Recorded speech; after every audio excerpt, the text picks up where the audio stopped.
my dad always told me this: when you stand on your truth, even the universe conspires around you. I literally look at our people and go, my friend, we are here, and we are brave, and we are resilient, and we are able to do things that an average person cannot do. That is bravery. This bravery just looks a little bit different. Most of the people who are getting deported are not criminals, are people who are literally trying to just provide for their families. As Black women, as African immigrant women, we are taught to be strong all the time, to the point where, that has been ingrained in our mind, and we have stopped ourselves from being vulnerable and taking care of ourselves, and understanding that it's okay sometimes to not be strong. I would come home and be like, I know how to speak English, and then my mom is like, okay, Rani. Take that English where you got it from, right? And so now we're at the point where we can actually take pride in being who we are.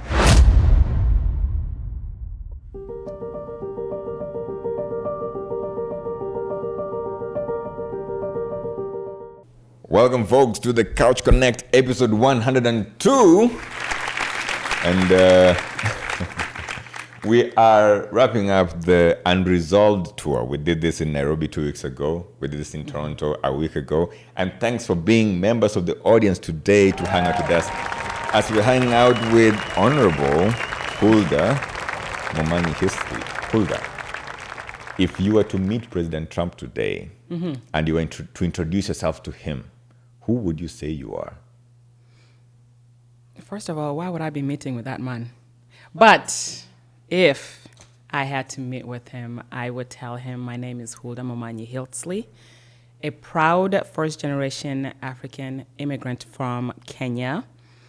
And I would let him know that I am proud of my community and the contributions that my community has contributed to this country. And I look forward to building a more inclusive country. Inclusivity is important, I think, for you. Yes. Is that why you ran for office? Yeah, I think that's one of the many reasons, right? But I think when we look at our political landscape, we think about the policies that are being made and how representation is reflected on those policies. And many a times, these institutions were put in place without the representation of, the population that these systems represent. And so inclusivity and representation is definitely important, especially in a country where, we pride ourselves in the diversity of its people. It's very important, and that's one of the reasons why I ran, because I looked at what was going on in our community and how our community kept on losing out on opportunities. And when I looked at, the root core piece of that, it was rooted in, the bills were passed into law, and who was at the table making, those decisions. And a lot of times, people like me, who look like me, who talk like me, are never at the table. And so that was one of the many reasons why I decided to step up and run. Mm-hmm. Yeah. But you seem to me like someone who always was always conscious about these things. And I wonder sometimes, do you have to have some level of comfort in order to decide to fight for other people who are probably in positions of discomfort? Because I'm thinking that if I am hungry and I'm seeing other people suffering from hunger, I will first of all want to solve my hunger before I solve other people's hunger. So is it okay for me to assume that you lived a comfortable life and you wanted to achieve the same comfort for other people? I mean, if you're waiting to be comfortable to make a change, you're going to be waiting a long time ago. Because once you reach a certain type of comfortable, you want to improve on that and go to the next level. So for me, it wasn't about being comfortable. It was out of necessity. And for those of you, and you probably will go into this, my story and my family's journey into this country, my family, we come from a background that a lot of us, many of us immigrants can relate to, a background of extreme poverty. I grew up with stories where my parents and my father's household, they had to sit here and decide which child would go to school because, my America? grandmother, in Kenya, Okay. right? Mhm. My grandmother this is wouldn't afford. the family that your The parents came from. Exactly, Okay. right? And so coming from that background and then coming into this country with nothing, and fighting the immigration system, the very complex immigration system for 11 long years, being this close to being deported from this country to now being elected as the first Kenyan born in the state of Minnesota, is definitely a testament of the beauty of the American dream and the American democracy that we hold dear and that we are fighting for. But I want to read something to you here that I saw recently on what this was posted on the official Instagram channel of your government. So David, you can put this up. You can just go to the DHS Instagram channel and put this up. So there's a caption that was put up, and this caption said that, there's a song that was being sung when they put up the Instagram post, and the song went, I'm going to read the lyrics to you. By God, we'll have a home again. I think it went something, by God, we'll have a home again, something like that. By God, we'll have a home again. By blood or sweat, we'll get there yet. And these are the lyrics of a song that was on this Instagram post that was put up by the DHS and the White House together on Wednesday last week. And in this Instagram post, there was a bomber jet that was flying overhead, and there was a Marlboro man on a horse. So you've called this place home for a couple of years. A couple of decades, yes. A couple of decades, okay. Yes. Mm-hmm. So do you feel home, like you're home anymore? Is this your home anymore, really? Absolutely. It Okay. does, because this is where I have invested in. This is where I've gone to school. This is where I'm raising my kids. This is where my babies were born, and this is where I'm called to lead, And so as much as, the current situation, it doesn't feel like a home in what we have called a home, that doesn't mean that it's not our home anymore. Yeah. And especially as immigrants, I always tell our people that, when we, in the beginning, back in Kenya, when most of us were in Kenya, we were begging God to come to America, right? If you get me to America, I'll do this, I'll do that. And some of us even said, I will work hard and then go back home, right? But going that back home is changing and it's shifting. So I'm always telling our people, let's have that mind shift where we're realizing that those dreams of going back home to, quote, Kenya, they are no longer realistic. And this is why. Again, we're having kids here, we're going to school here, and we're used to this lifestyle. And the Kenya we left, whatever age you came, it's not the same Kenya that it is right now. And most of us who have kids here, we're raising our kids here. The last time you took your kids to Kenya, what did they say? Take me back home. Yeah. Right? And where is home? Home is here. Yeah. Right? And so we have to have, I'm not saying, don't go back home to Kenya, to the roots. If you do buy one-way ticket and make sure you stay there for a good solid 2 years, not 6 months, 2 years, and then report back to us. Tell us what it's like. Exactly. Yeah. And so when you talk about home, this is home. And we have to be invested here if we are continuing to raise the next generation of Kenyan Americans who, at some time I feel like we're losing a whole generation because we're not invested in educating our young people about, being proud to be Kenyan American and what that means and what those traditions are. And so, yes, this is home. And I do feel home because we Kenyans are very proud in terms of connectivity. If you look at the state of Minnesota and the demographics, of Kenyans here, the biggest group is the Omogusi group. Yeah. And I think we've done a good job of coming together and creating this Omogusi, where we get together and just reminiscing what home is here. I like the way you speak with this deep Kisii accent. Oh, yes. It translated to would you say what, the unity of the Unity. Kisii people? Yes. Yeah. Of the Kisii people, yes. I want to give a shout out to a sponsor of this episode, Olympic Auto Center.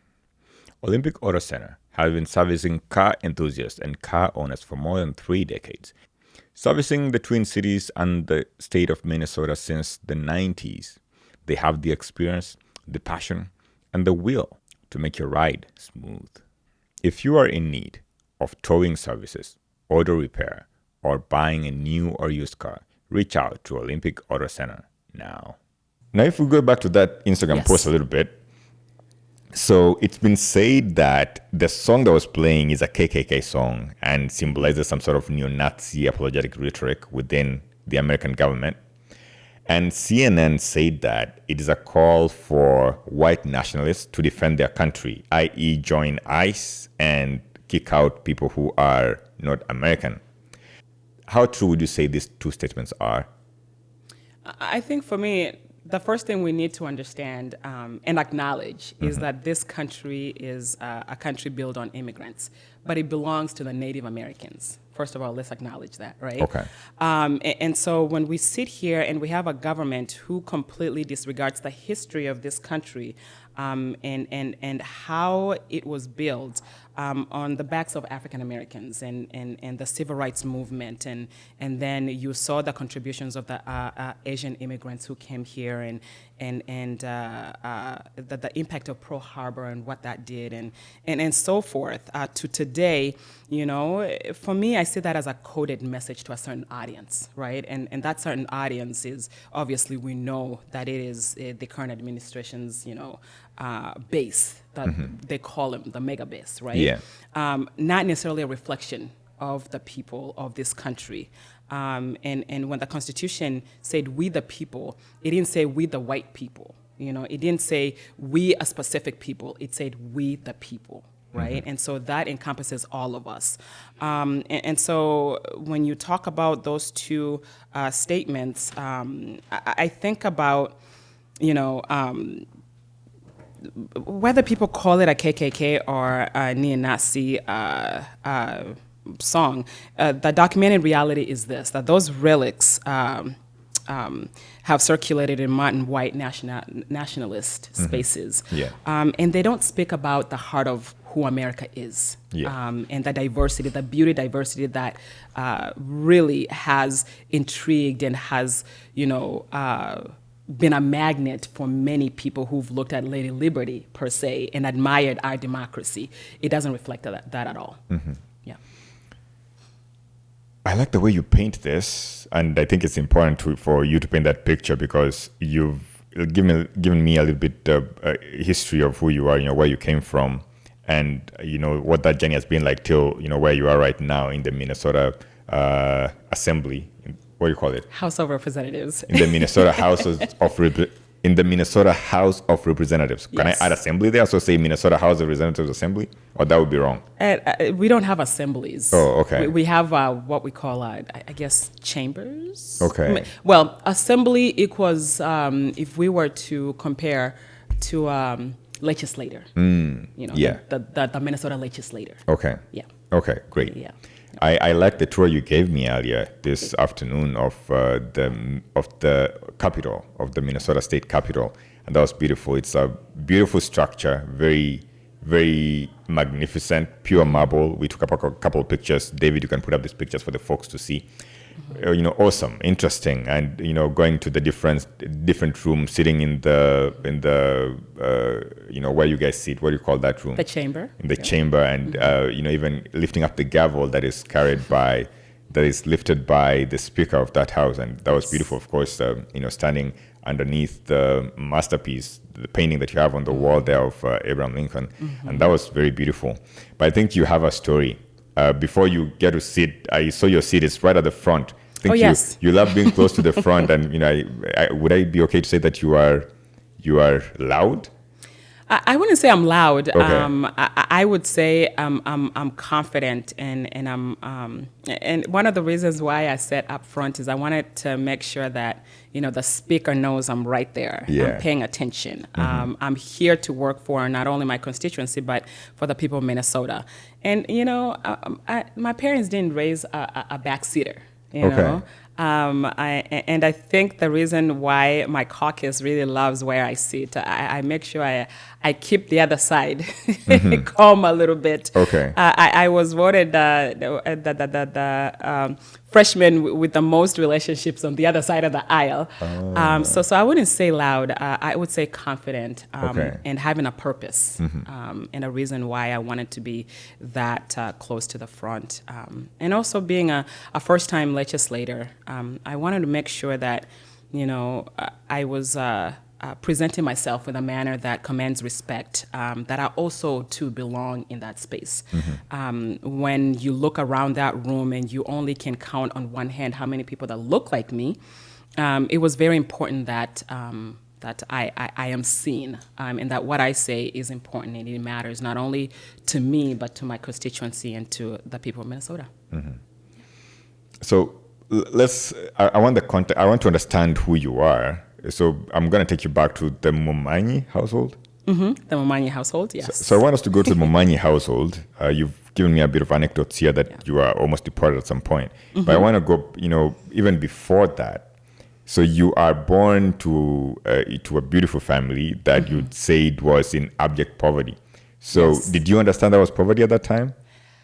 When you grow up with a certain type of lifestyle and you're not exposed, that's all you know. Okay, Until you get exposed, you don't realize how bad it is. To you, it's like, oh, we didn't have sugar today. Yeah, that's okay. But if that's something that is always a constant in your life and not something that you have to struggle to get, you don't realize the difference. And I think my parents, what they did too, because I came to the U.S. when I was 9 years old. Okay. And so I lived in Kenya for those 8+ years, and I think my parents did a great job of raising us. And the poverty, honestly, was my parents' generation. Right? Yeah. My mom became a teacher, and so I was known as me and my siblings. That is Madam Momanyi's children, you know, and by that time, growing up there, my dad had already come early 1980s, and so So you guys were like the rich kids in the block. Exactly. Okay. Right. So paint that picture for me. So what does home look like? Where do you live? What city is this? So what does home look like? Are you talking about home, Kenya home, or here? At this point, you're 2 years old, let's say. 2 years old. Yeah, Oh 2 my years old, goodness. 5 years old, 5-year-old Huldah. Oh my goodness. I remember waking up in the morning on Saturday mornings. Every Saturday, my mom, would make it a point to make it a celebratory Saturday and Sundays. The smell of mandazi, and just having this like really just fun and loving and joyful home. Yes, we knew that our father was in the U.S. and people expected quite a lot from my mom, but I think she wanted to create an environment where we knew we were loved, and we knew we were taken care of. And I know that now that I look back in the stories that my father would later tell us about his experience here, what he was going through here, so that we can have a decent, life there.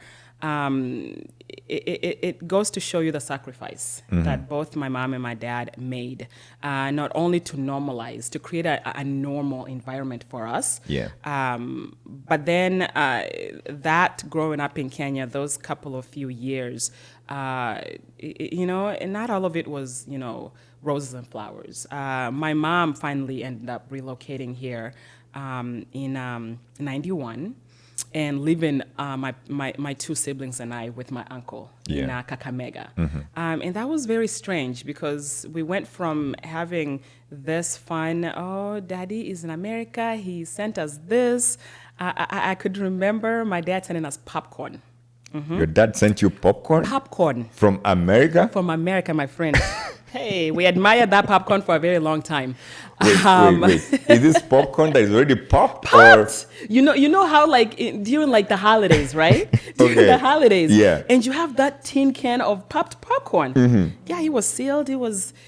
I remember that being like 4 or 5. Yeah. Right, and thinking, wow. and you want to touch this because it was a very strange thing, right? And nobody knew that popcorn existed back then. Yes. But I remember those little things that my dad did to remind us that he cared about us, and that the little joys in life. I want to take this opportunity to give a shout out to a sponsor of this episode, Candy Home Survey Realty. If you want to buy a property, whether it's a property for you to live in or a commercial property for you to invest in, reach out to Candy. Candy Home Survey Realty has made it possible for multiple lives to be transformed. If you want to transform your life today and move to one of the coolest provinces in Canada, reach out to Candy Home Survey. Thanks, Candy Home Survey, for making it possible for us to continue bringing amazing content to our audience. I'm gonna come to your Kakamega story, but let's think, let's talk about your popcorn and those popcorn experiences a little bit. Yes. So, when you go to school, you were at some point you were in school when your dad was here, right? Before going to Kakamega. So, what do your friends, your neighbors think about you? Do they look at you like this kid who is supposed to be living a better than, a great life simply because their dad lives in America? I honestly wasn't thinking like that because I was too young.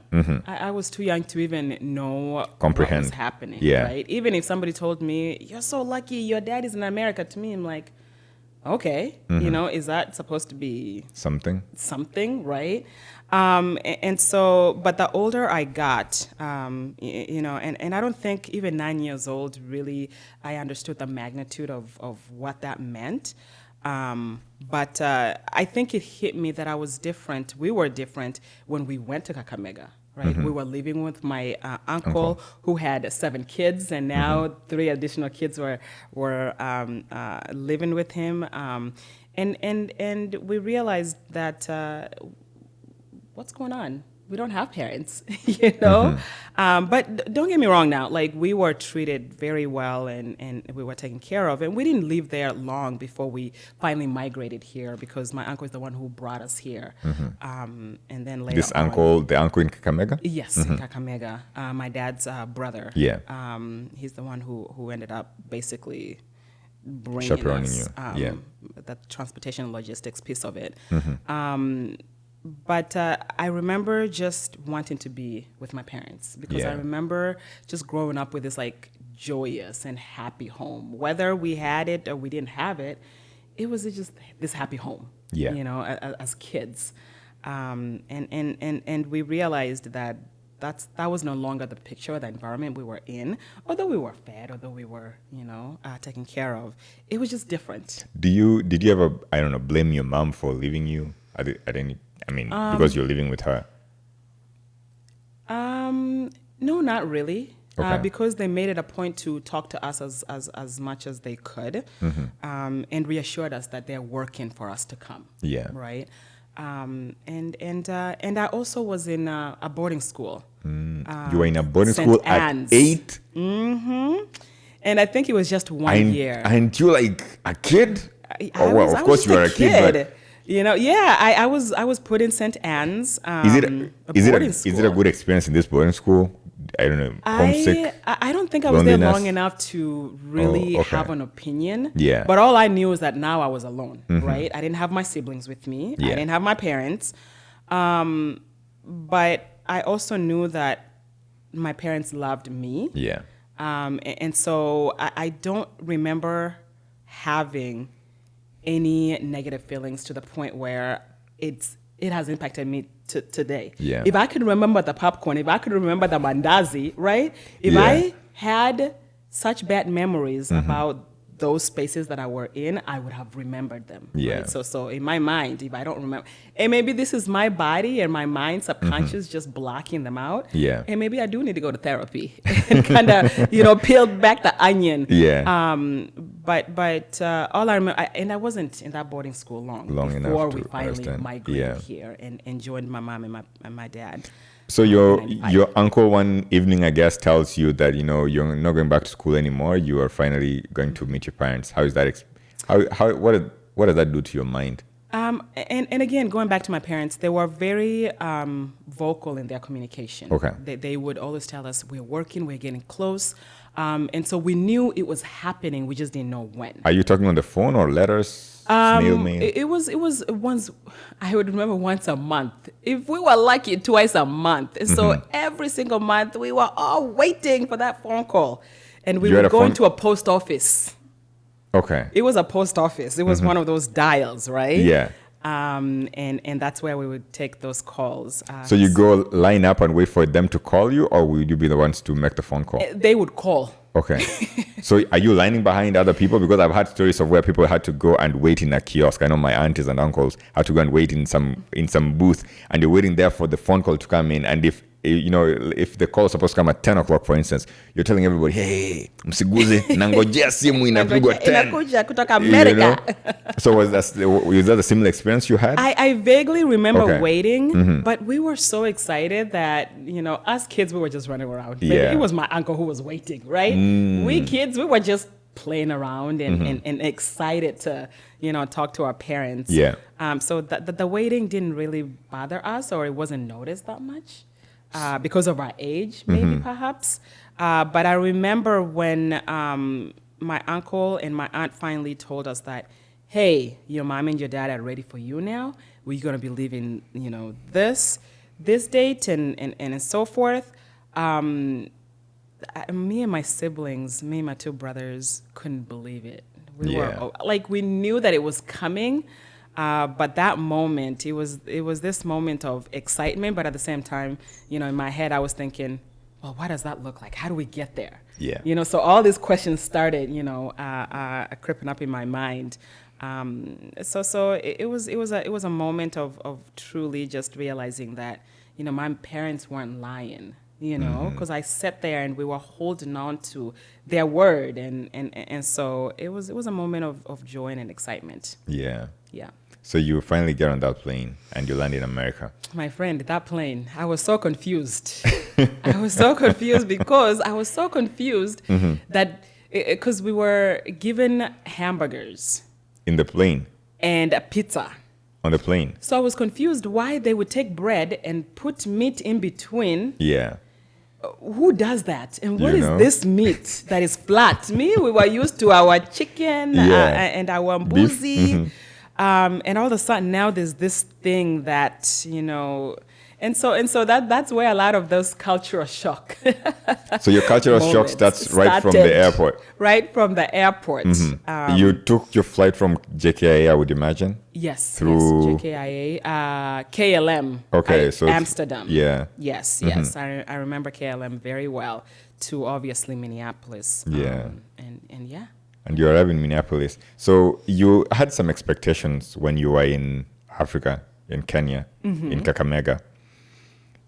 When you land in Minneapolis, you are 9 years old. You may not remember this, and it probably may not make a lot of sense. But are you able to reconcile your expectations with what you meet in Minneapolis? I think it's that for me at that age, I think the expectations was just to see my parents. Okay. I think that was the biggest expectation, because I didn't know what this America was. It was this thing where you're so lucky your parents are in America, You're so lucky you get all these weird things that we don't know, like popcorn, And so I don't think at that age I really had any expectations. Because my biggest expectation was to see my parents and be reunited with them. But then now getting on the plane and starting to experience this completely different culture from that very moment on, I think was an onset for, the life that we would experience here and the magnitude of that. That was just a little taste of what that was going to be. But at that time, you're not really thinking that far. And it was definitely an interesting journey once we arrived and trying to assimilate to this culture. Are the roads mesmerizing? The buildings?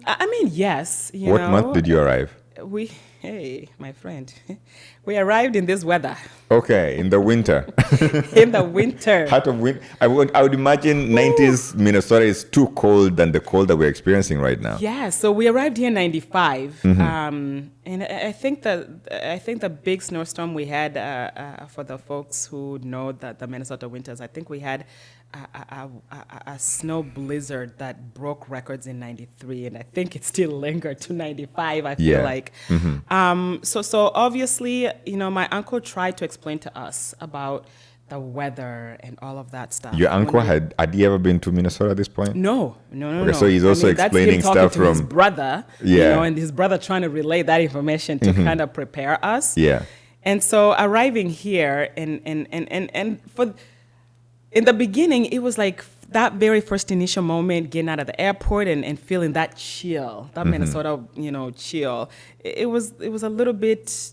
I was taken back because I was like, hey, we are going to die now. Yeah. This cold, right? And we had on our flimsy jackets and so forth. And the thickest jackets you could ever find in Kenya. Exactly. Yeah. But then my parents knew that was the case, and they came to the airport with Proper with heavy jackets, attire, proper. So by the time we left the terminal, we were well prepared for that cold. But I was very confused how there were still people living here. And I was very confused how cars can move in this weather. So this is my naive young mind trying to make sense of something that I've never seen, that I've never heard of, and that I've never experienced. Yeah. And so it was me and my brothers just joking around. Look at that white thing there, that white salt. We call it white salt. It looked like salt. Oh yes, just white. Yeah. And when we got to the apartment complex where my parents were living, when we got out, we tried to touch the snow, and this was us just tapping. Just trying to, confused as to whether we are going to get hurt or the excitement of it all and whatnot. And so it was interesting to say the least, because it was this roller coaster of emotions. The excitement of seeing my parents, to looking around and seeing all sorts of new things that I've never seen or experienced before, to okay, this is it. What is this? And stepping into a completely whole new world and not knowing what the future held at that time. I wouldn't imagine that you would know what the future held for you, because you're 9 years old, and I guess all you're thinking about is playing around and probably and figuring out what this salt thing is. Yeah, but the future holds a bunch of things for you. One of them is you've shared a story here with me earlier. I don't know if you're comfortable sharing that. You say that you're almost deported. Yeah, absolutely. I think it's so important to tell that testimony because it just shows the resilience of many of us immigrants in this country, and also my family's story in this country. And so my dad came to this country, and he did everything that he could the right way, he got caught working, and he was in the middle of processing for his working papers and so forth. And so that's how he started his immigration case. And that case lasted for 11 long years. Are you here when he's getting caught? Yes, all of that. Well, I can't quite remember whether or not we were here then. I believe we were. We were here. Yes, we were here because we came here as an invite for his graduation. And so, yes, we were here.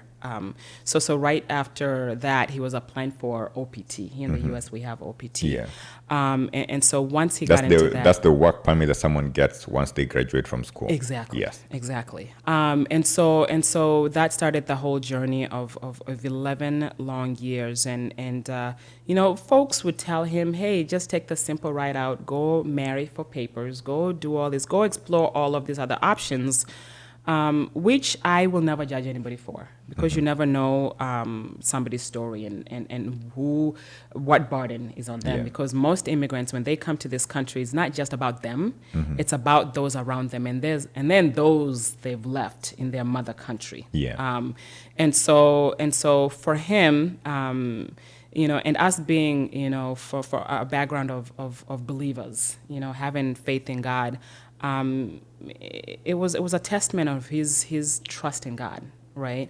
Most of the time, our humanity calls us, our human nature calls us to take the easy way out, the easy route. But this man and my mom, of course, fought this very complex system. So when I hear somebody say, well, why can't they go the legal way? Well, the legal way sometimes might take 11 years, right? And even after that, that's not guaranteed that you can wait 11 years and still be told, hey, get out. Exactly. So we got to the end of the line, and we were 48 hours, literally 48 hours away from being deported from this country. So what you're saying here is your dad has been, he's applied for the OPT as he's waiting. He's been found working without a work permit, and he's arrested, and he starts fighting for his immigration or whatever. Yep. And then at some point, some judges say, hey, you don't belong here. And they say you should need to pack your bags and leave together with your family. Yep. But can't the family have their own pathways of immigrating here or getting their work? Why are you tied to your dad? Why are you guys tied to your dad? And why is it that when he leaves, you guys have to leave too? I mean, we also our status here was also not you would say the right status. Okay. If I could note that, and so ultimately, when he was filing for his case, he was very honest about, his family situation and who we were and so forth. And while he was fighting this immigration case, there were conversations within the family, the community about what would that even look like if he were to be deported. Then can we, can the kids be divided amongst family members, other family units that were here? Yeah, there's like uncles or aunties or cousins or whatever. Exactly. Yeah. And again, going back to my parents' faith in God and this very, just trusting that God will provide somehow, some way. And if that was the judgment of the courts, he was like, if that's what is the will of the courts, then you know what? God will provide. Yeah. He always told me God will provide. And I think that has become my life motto, which, drives my husband crazy because he's very analytical and he likes order. Me, I'll just come here. Hey, babe, I have an idea. And he's like, how are we going to do that? And I'll say, God will provide. And that drives him crazy. And God has always provided one way or another. And so those 48 hours, there was obviously a lot of work that was being done behind the scenes. The African American church, that's a whole other story there, that we basically called home. They welcomed us and they made us feel like we were valued and that we belonged. They went to town. They went and protested the immigration system. This is the 48 hours before your even deportation. before then, they petitioned then Senator Paul Wellstone, a very well-known senator, well-loved senator from the state of Minnesota, to jump on our case and petition the courts and the immigration system. And I remember, family and church members from our church petitioning the other Baptist churches, the Baptist Convention, to join them to go protest. And so that African American church, Progressive Baptist Church on the east side of St. Paul, that's where I learned the real history of the U.S., the black struggle. Learned, what it meant to protest and to fight for your rights and all of these things that has led to who I am now and why I'm so passionate about, my community and so forth. Within those 48 hours, somehow, some way, our case was overturned. And once it was overturned and how it was overturned was just just a sheer miracle because our case, we were not supposed to win that case. So our lawyer ended up reappealing the deportation orders, basically laying out the groundwork that if we were to be deported to Kenya, my dad would take all of us back there, and because my sister, my baby sister who was born here, would be subjected to female circumcision. And you know that that practice in Kenya, unfortunately, still in rural parts still exists, but it has been banned. Okay, I just want to clarify that. And she was an American citizen. It's legally banned. You'll come to your sister. I just want to clarify. It's legally banned. It's legally banned. But it still happens rampantly, even among the people who've banned it, the politicians. Some of them actually do talk about it. I had one lady talk about it a couple of months ago. That's great. Up in Canada. But passionate about that topic, but yeah, but anyways. Yeah. It's sad that could happen. Yeah. But anyways, I'm sorry for interrupting you there. No, that's okay. Yeah. It's good to mention and highlight that because that's a part of my passions, women in empowerment and so forth. And so that was what overturned our case because the judge looked at my parents and the plea for their American-born daughter, and they overturned our case. So my little sister will forever brag that she is the reason she saved you guys why we are here, and I can't come back from that. 48 hours, you're almost out. Yes, but I think you mentioned something here, and that sent some shivers down my spine. You spoke about a lawyer, and the way you present this lawyer is that this friend of ours went and petitioned, and we were allowed to stay. But you guys are paying this lawyer. We are paying that, and I said you made it sound very casually. Mind you, now there has been a struggle. Yeah, the church fighting and petitioning, and prayers being put up, and people coming and dropping food off, and all of this work that led into that. Yeah, that was just a formality, right? Yeah. Okay, let's put this in. Yeah, but the way you mentioned this formality is what I'm saying. That you said so casually, but I think it's very expensive to go through this process. Oh my goodness, I remember. My parents, bringing the community together for a fundraiser. You know how we do in our communities. We stand with one another. Fundraising. And we were very fortunate that God brought us a lawyer who understood my family's situation and dynamic, and was truly, genuinely gracious. And then we had the backing of our church, too, because they did not want to see us be deported. We were part of them. We were their family. And so when I say it took a village, it literally took a village for us to get to where we are now. As a kid, when you are going through those 48 hours, I guess your parents have told you guys that, hey, we might be leaving. And maybe you are scared that you might be leaving. What is the feeling that you have in your heart? Or I don't know, what's going on in your head? Are you scared? Are you telling your friends goodbye? Are you packing your bags? Actually, no. Are you hopeful? No, my parents were, again, parents who took the time to make sure that they were protecting our mind, our mental health.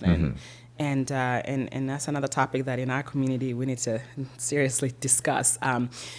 My parents wanted to, and I have, now that I'm older and I can talk one-on-one with my dad, I'm always curious to know where his mindset was during that time, right? And just kind of hear his thought process. And he would always tell us, I wanted to create a normal environment as much as I could.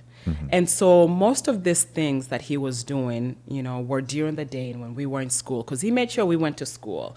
And he made sure that, we focused on just being kids, And again, we knew it was bad, but we didn't realize how bad it was. Yeah. We didn't realize how bad it was. And I think it's much later, after we won our green cards and and my dad, for the first time, cooked. We thought hell had frozen over because my mom would be the one cooking and all of that good stuff. Hey. And so my dad says, today I am cooking. And we're looking at each other going, what is going on? Are we okay here? His way of celebrating. And he made sandwiches. Okay. And that for sure, we were like, there's something wrong here. Because in this house, it's ugali, Yes. sukuma wiki, managus. That's all we ate, rice and beans, the staples. Yeah. So to have a sandwich, we were like, okay. So he sat us down. I remember when our green cards came in the mail. He sat us down and he said, today I have cooked. Come sit down. And he handed us each a plate with a sandwich. And we were very puzzled. And he goes, eat, eat, eat. And we started biting into it. And as soon as we bit into it, there was the card. You bit your green card. A green card, right? So we took it out and we were like, so to us, we're like, what is this? That's interesting, Yeah. We're still like a preteen, right? And he sat there and gave us a lesson that I can't speak for my siblings, that I personally will never remember. And I think it was that moment when I realized that, at least started to understand the struggle that my parents went through for us to be in this country. He told us that this green card is I don't have money to give you. I don't have, wealth to pass on to you. But this green card, you will build your lives. This is your livelihood. And this is my legacy that I pass on to you right here. What you choose to do with it is up to you. You have access to what this country has to accord you. You have all of the opportunities that this country has to accord you. And it's up to you to apply yourself. And he's explained to us all of this. And as kids, we're like excited. Yeah, we are officially legal now. Yay. But it's, as I continue to get a little bit older, the more I, would replay that night in my head, and the more a lot of these things and a lot of these spaces that I would find myself in a lot of the ways I would carry myself, including taking 3 undergrad degrees because I knew I didn't have another option. This is my only way out. Came from that moment. Yeah. Did you say you were a preteen or a teenager at this point? I would. 2001 is when we won our green cards. So I would say 85 to 95 to 2001. What is that? Mid-teen? Yeah, you're a teenager basically. Yeah. So there's something you said here, and I found that very profound. You said, we are finally legal now. So Yes. you are a teenager, and you're saying we are finally legal now. So I'm thinking about all the kids here who are teenagers, and they are not legal in the sense. And I'm happy that your parents gave you that, they protected you as kids, and all they wanted you to be as kids. But what do you think would be important to say to kids who are not legal, who are teenagers, and they are going to bed tonight, thinking about the fact that they are not legal? I mean, if you could have asked me that question last year, I would have given you a different answer. But especially with what's going on in our country with immigration and the ICE raids and how our various immigrant communities are being targeted, even citizens are being arrested, right, without no due process.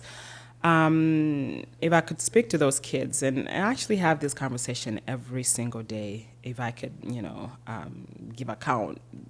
It's shocking how much this is impacting our community. I would say, to continue holding on to hope.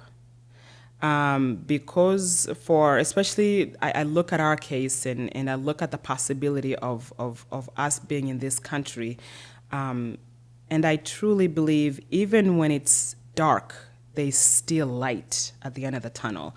And although there's not a whole lot many of us can do about our various community members and families who are going through this, I still lean in my faith, at least for me, and believe that there's hope at the end of the tunnel. And I always tell myself, if God didn't, if it was not meant for me to be in this country, God could have opened other ways. If I was meant to be in Kenya, God could have opened that path. And I'm not saying that, that path was going to be easy. But in this moment when it seems like all hope is lost, for me, that's when I lean most into my faith and what that looks like for everybody is completely different. Yeah. Yeah. I took a tour with you today. I'm reiterating this again in the Minnesota State Capitol, and as you had your key card, and we went up the staircase, and you tapped your key card on the door and opened sesame. The door is granted very heavy. You pull it open. I felt like I should have been more of a gentleman to pull that heavy door open, swing it open for you, but somehow you have the strength and you pull it open.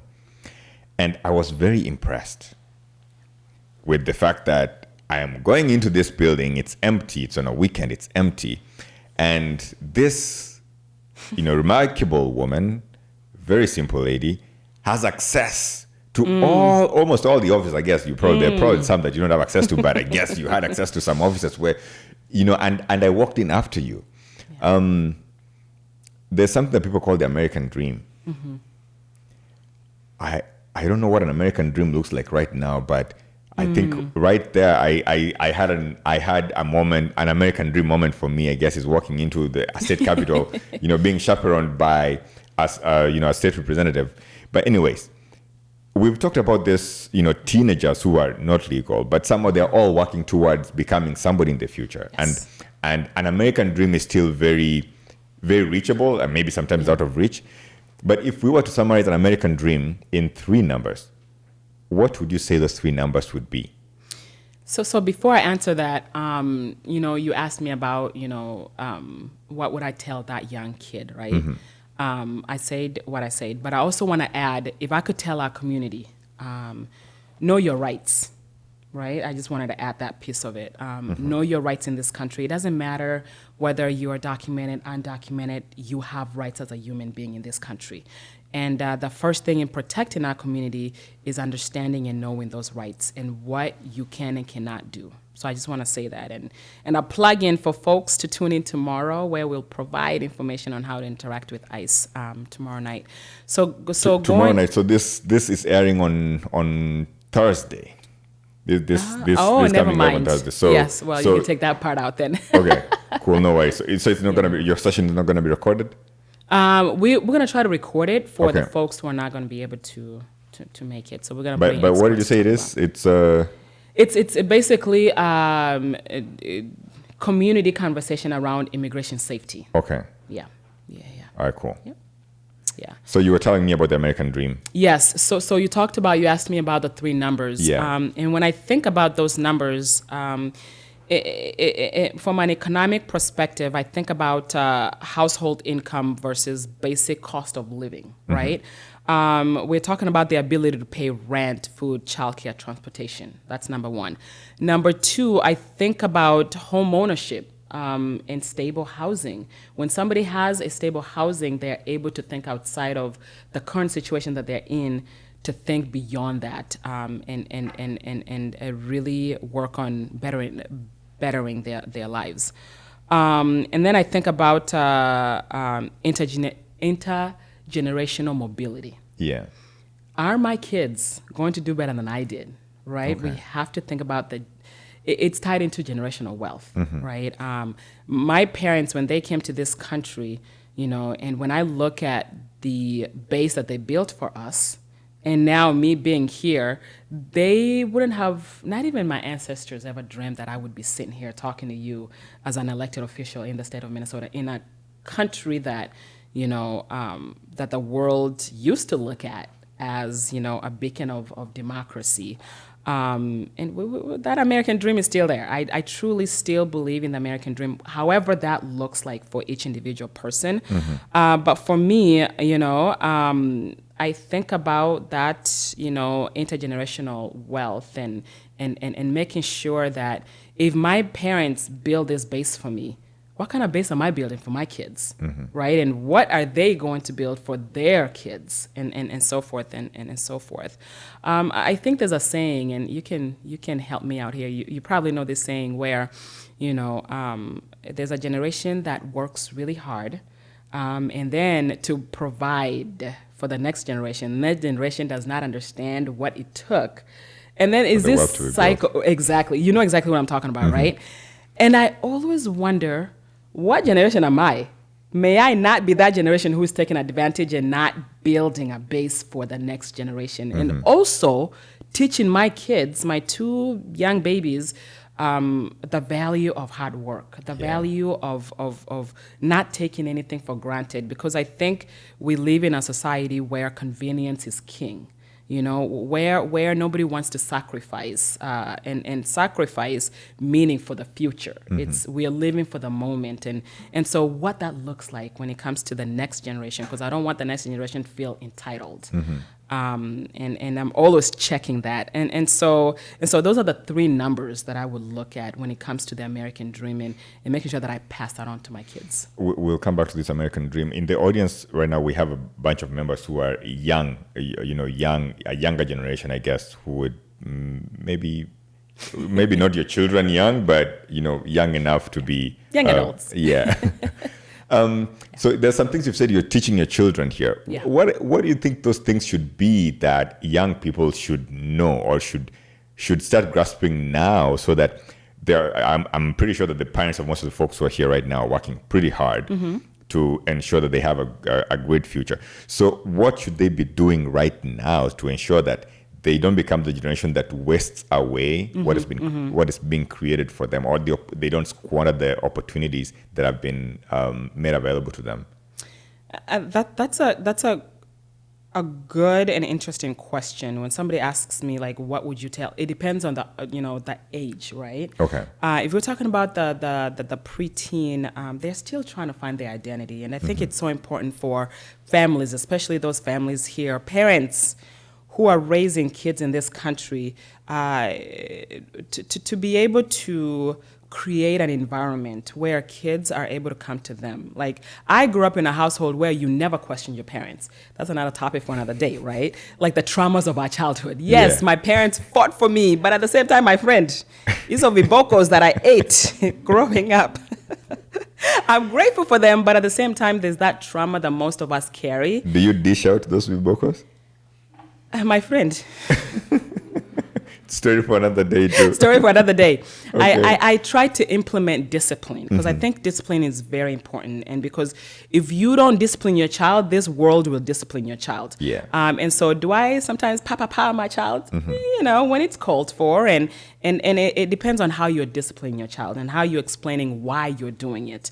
And I think my dad, so my mom wouldn't spank us, but my dad would. So he would say, "Watcha." She was speaking Kisi, and that's the only reason why I even learned Kisi and not a whole lot of Swahili, because I can't speak a whole lot of Swahili, but I know the full Kisi. It's because of my mom.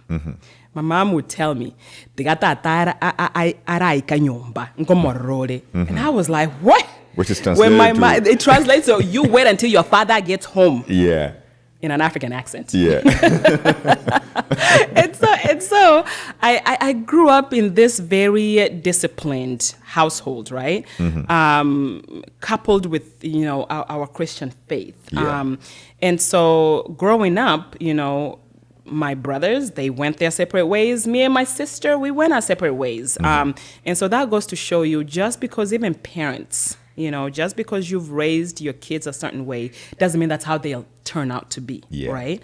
And the Bible is very clear. It talks about train up a child in the way they should go, right? That doesn't mean that the child can go out there and mess and do whatever. Yeah. But you would have done something. And they eventually find their way home, whatever that looks like for them. Yeah.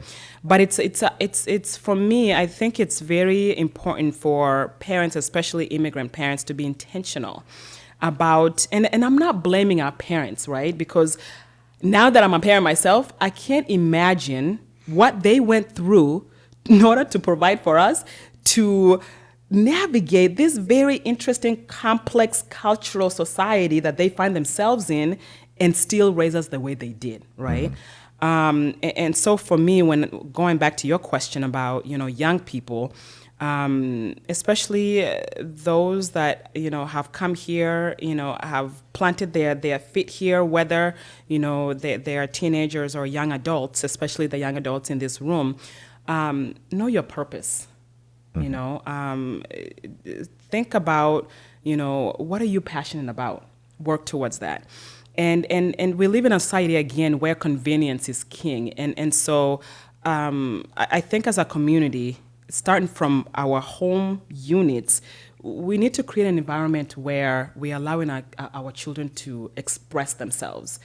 Because what we are realizing that when we are so closed in, those kids are out here literally learning and picking up anything and everything. This device here, my friend, they have access to anything and everything here. And because our community, especially our parents' generation, we are so busy working, right? And again, going back to this whole thing about Kenya, right?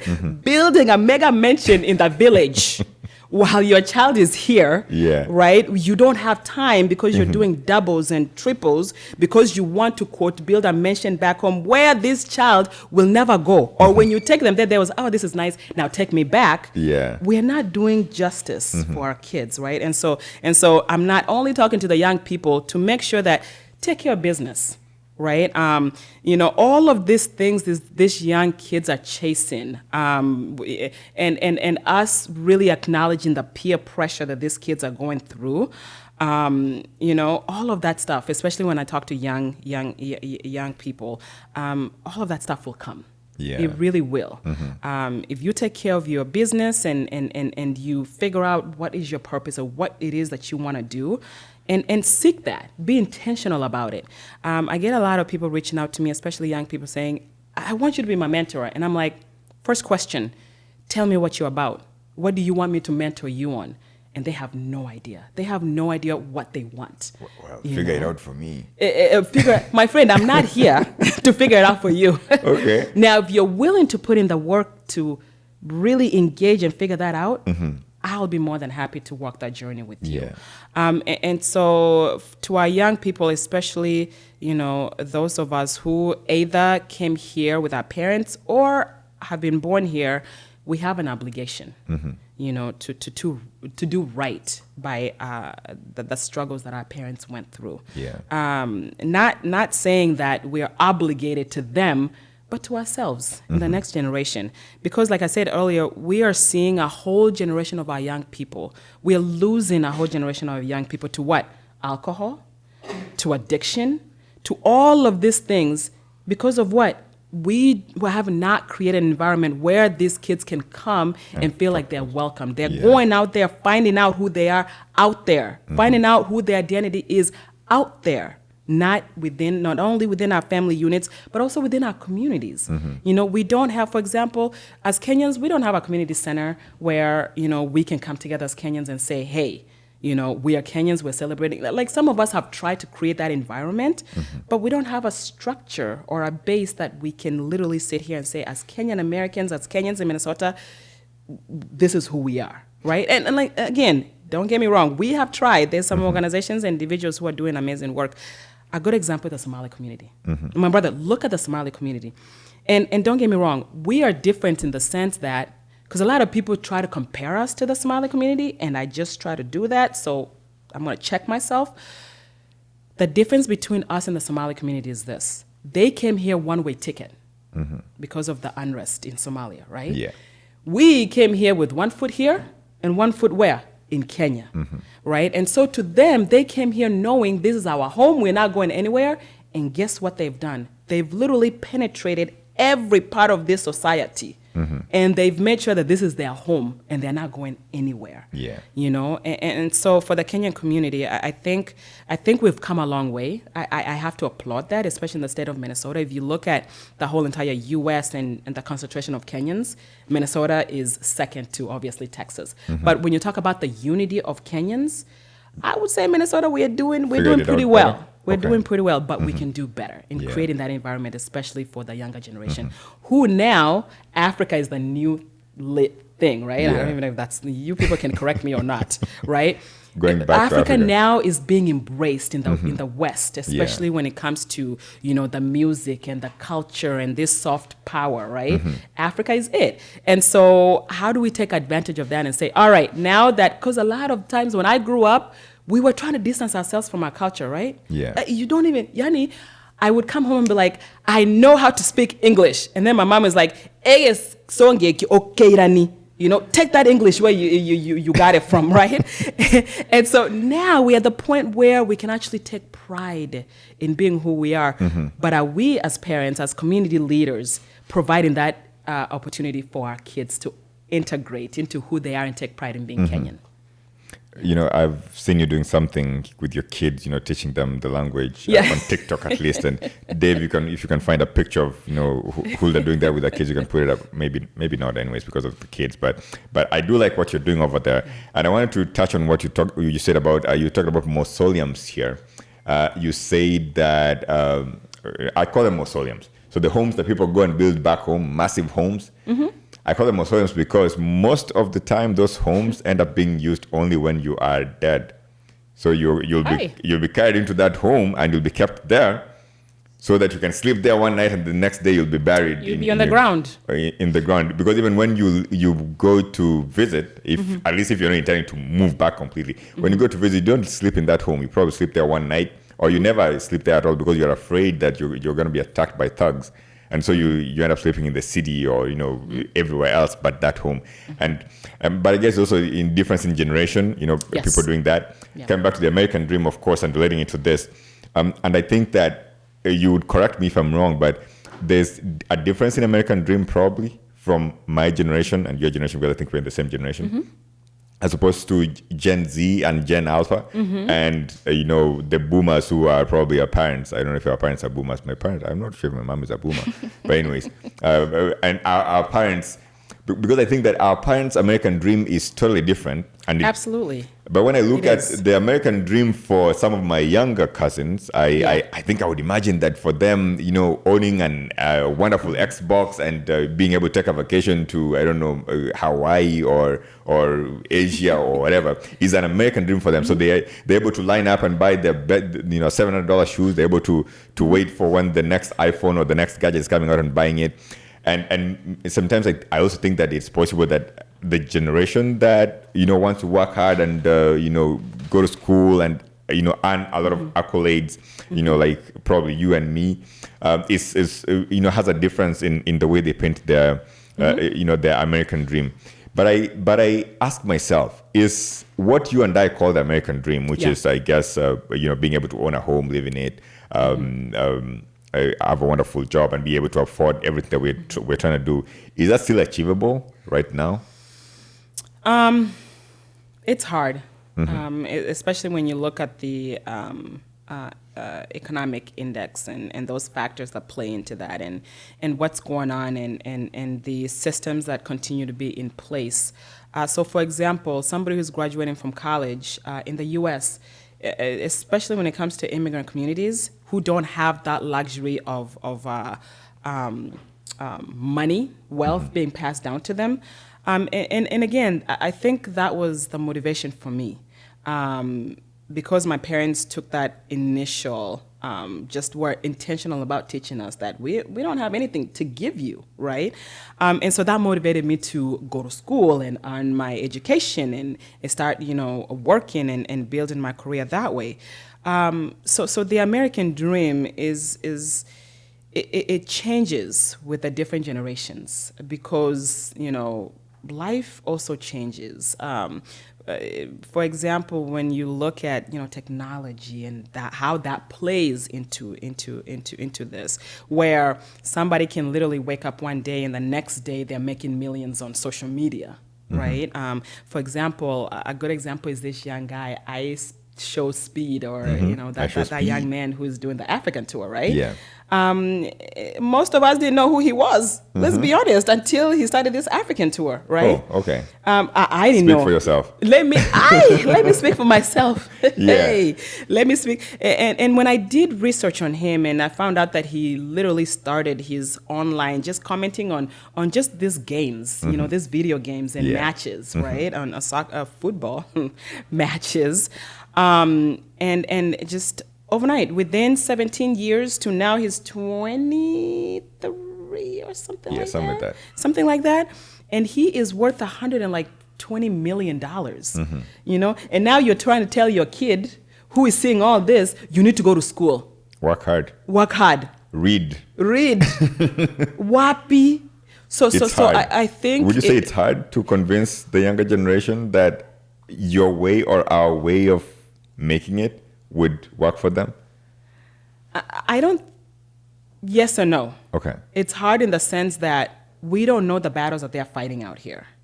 And sometimes balancing this culture with the realities of life and communicating that to our young people who are completely grown up in a culture that some of us don't even know, right?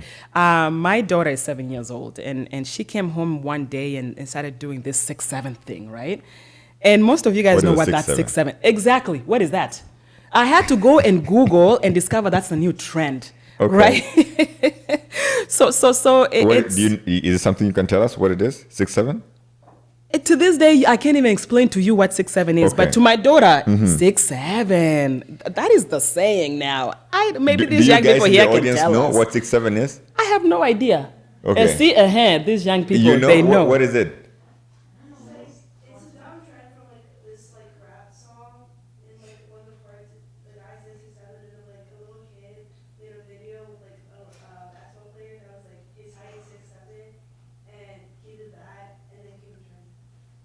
It went viral. Honestly, I didn't understand what you said. There you go. I understood. No. I understood what you said. I just can't comprehend it enough to explain it because you don't have a microphone for me to tell the folks out here. But Dave, if you can probably, just put in the community notes Google. Down here what 6-7 is, because I think it's a very interesting phenomenon. Yeah. Never heard of it before until you just mentioned it right now, and that goes to show that the world is moving in. I think that it changes overnight, man. There's something new every day that can turn you around to the point that sometimes I'm afraid that maybe I teach my students, and sometimes I tell them, I am sorry, but I'm not sure that what I'm teaching you right now is going to be relevant by the time you are graduating. And some of them are graduating in literally a year. And that's interesting. So I went to school for, I did international business, international relations, and sociology in undergrad, and I did a master's in global business management. And if you ask me what I'm doing right now, I would go back and say, what is this nonsense I'm learning right now, right? I ended up getting into data privacy, something that back then we weren't even thinking about, right?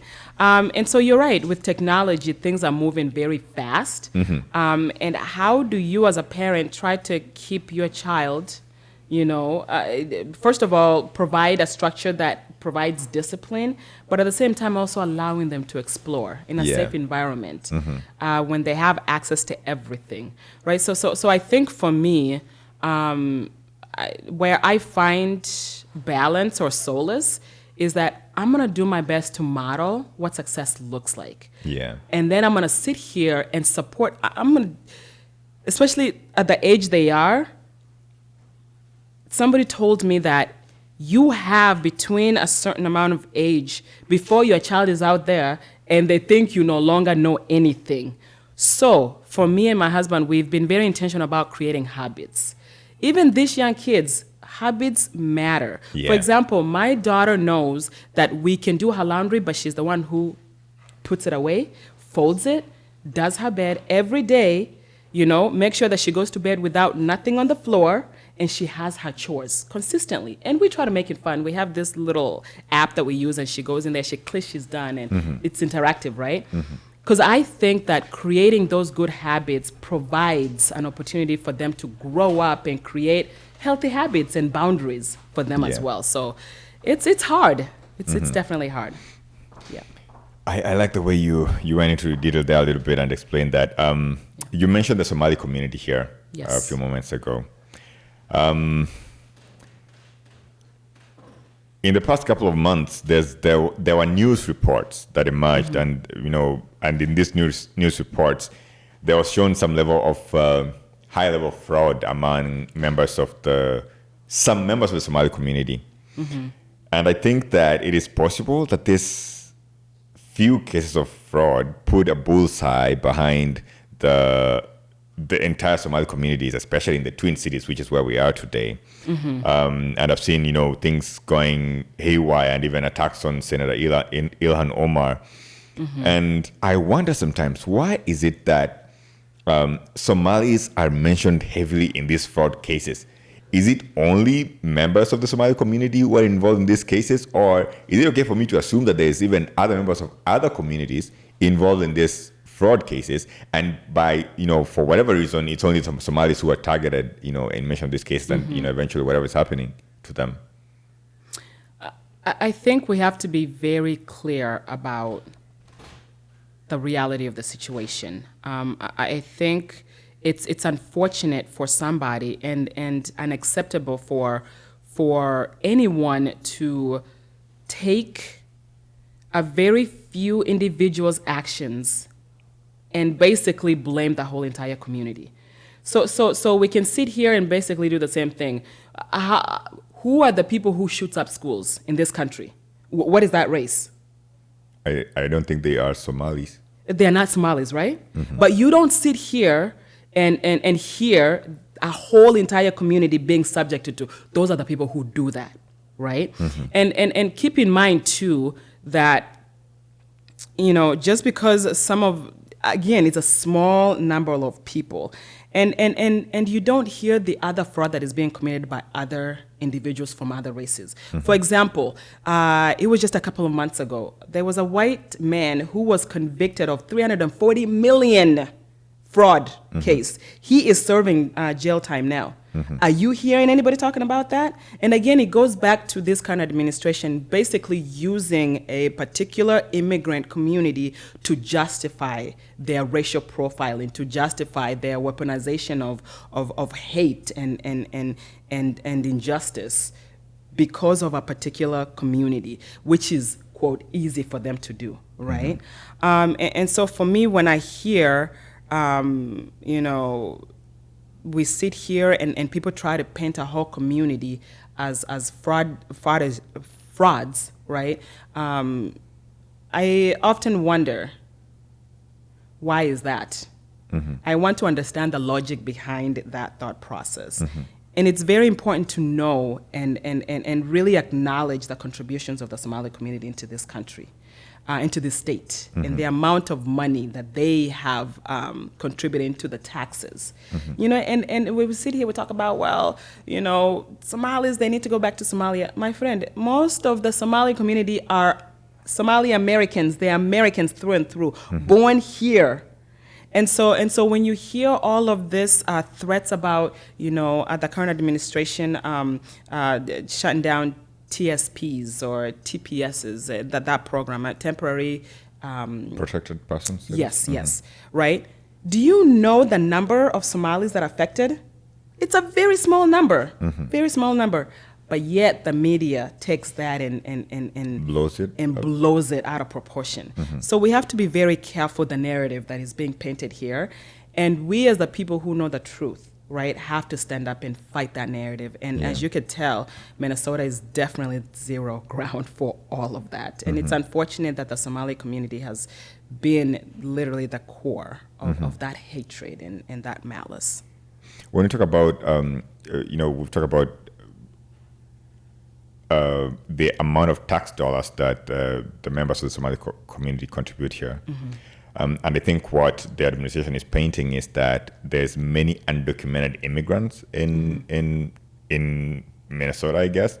And I guess they are painting that members of the Somali community most of them are undocumented. But let's forget about the Somalis for a moment here and talk about undocumented immigrants and their contribution to the society. So would you say that they have some level of impact? I don't know what data says out there. If we're to talk about, let's say, their labor participation, how they participate in the provision of essential services, how much they contribute to tax in America. What would you say in that regard? I mean, I know this is something that came up during the session, and we've debated this time and time again, but data doesn't lie. Undocumented immigrants in this state has contributed over $222 million to this state. In the past year? In 2022, that was in 2022, right? And you can imagine if you look at the trend, it's going up? It's going up, right? And so when we sit here and you hear this narrative of undocumented immigrants are the ones who are taking our jobs, are the ones who are taking our social services, are the ones who are... What they're contributing to the system is more than what they're taking out. Let's be honest. And one of the bills that actually was the hardest bill for us to pass in the House was taking away health care for undocumented folks. So if you're undocumented, you can't just walk into an ER and get treated, right? Before December of this year, you could do that. But Before unfortunately, 2026 December? 2025. Okay. Sorry. Yeah, we are still in. Yeah. You couldn't do that. And that was a very heavily debated bill. And unfortunately, because the House is tied, meaning 67 Republicans, 67 Democrats, our Speaker, may God rest her soul, she had to be that one vote from our side because they needed 68 votes to pass. And so we, yet again, as immigrants, were the ones who were used on our backs to pass the state, the 66 billion state budget. It literally, that one vote was the one that either we don't pass the budget and the government shuts down, or we pass the budget. And unfortunately, it ended up being on the backs of undocumented immigrants who literally contribute more than they take from So the what state. you are saying is that if you did say that undocumented immigrants should continue getting treated, the budget wouldn't pass. It wouldn't pass because the other side was not going to vote against it. Okay. Yeah. So the state budget in Minnesota is $66 Billion, yes. dollars. Yeah. For this last budget year that we just finished. And so that where does most of that amount go to? Does it go to healthcare, education rather, road, Yes. transport? Healthcare infrastructure. A big chunk of it is honestly healthcare. Yeah. And also social programs. For example, in 2023, we passed a bill where, now kids don't have to pay for school lunches. Yeah. Now in the state of Minnesota, if your kid is going to school, they're getting breakfast and lunch. We did a lot of infrastructure. We invested a lot in education in 2023. And so Minnesota is a very attractive state. It's ranked number 2 or 3 in the best state to raise a family in the whole entire country. Even This with cold place? Yes, It's the best place to raise a family? my friend. Google Minnesota, and you'll see. Okay. And you'll see why. Because Why is that? we invest in our people. Okay. We invest. Can we do better? Absolutely. Can we invest more in education, fully funding our schools where our teachers don't have to, strike? Absolutely. And our healthcare, we have the Mayo Clinic in Rochester, one of the top clinics in the whole entire world, if anything else. Yeah. And our infrastructure is solid, right? We're not a perfect state, but we've done right, at least from our end, from our party's end, we've done right by the people. Yeah. At least we try. Other people might say otherwise. One of the things that I've been seeing around, I like the fact that you painted Minnesota one of the best places to raise your family. I don't know if this is going to pass in the next, when this ranking is done, I'm not sure if this is going to pass because of what has happened here recently, where, I've seen some people being shot, by members of the Immigration and Customs Enforcement, also known as ICE. And I'm just wondering, previously, before we saw all these things happening, has ICE been, how did ICE used to work in Minnesota before we saw all this, the rhetoric that was pushed here and, all the ICE agents that are now being poured into Minnesota? How was this working before? Were they working with local law enforcement to ensure that they remove undocumented immigrants without any incidents?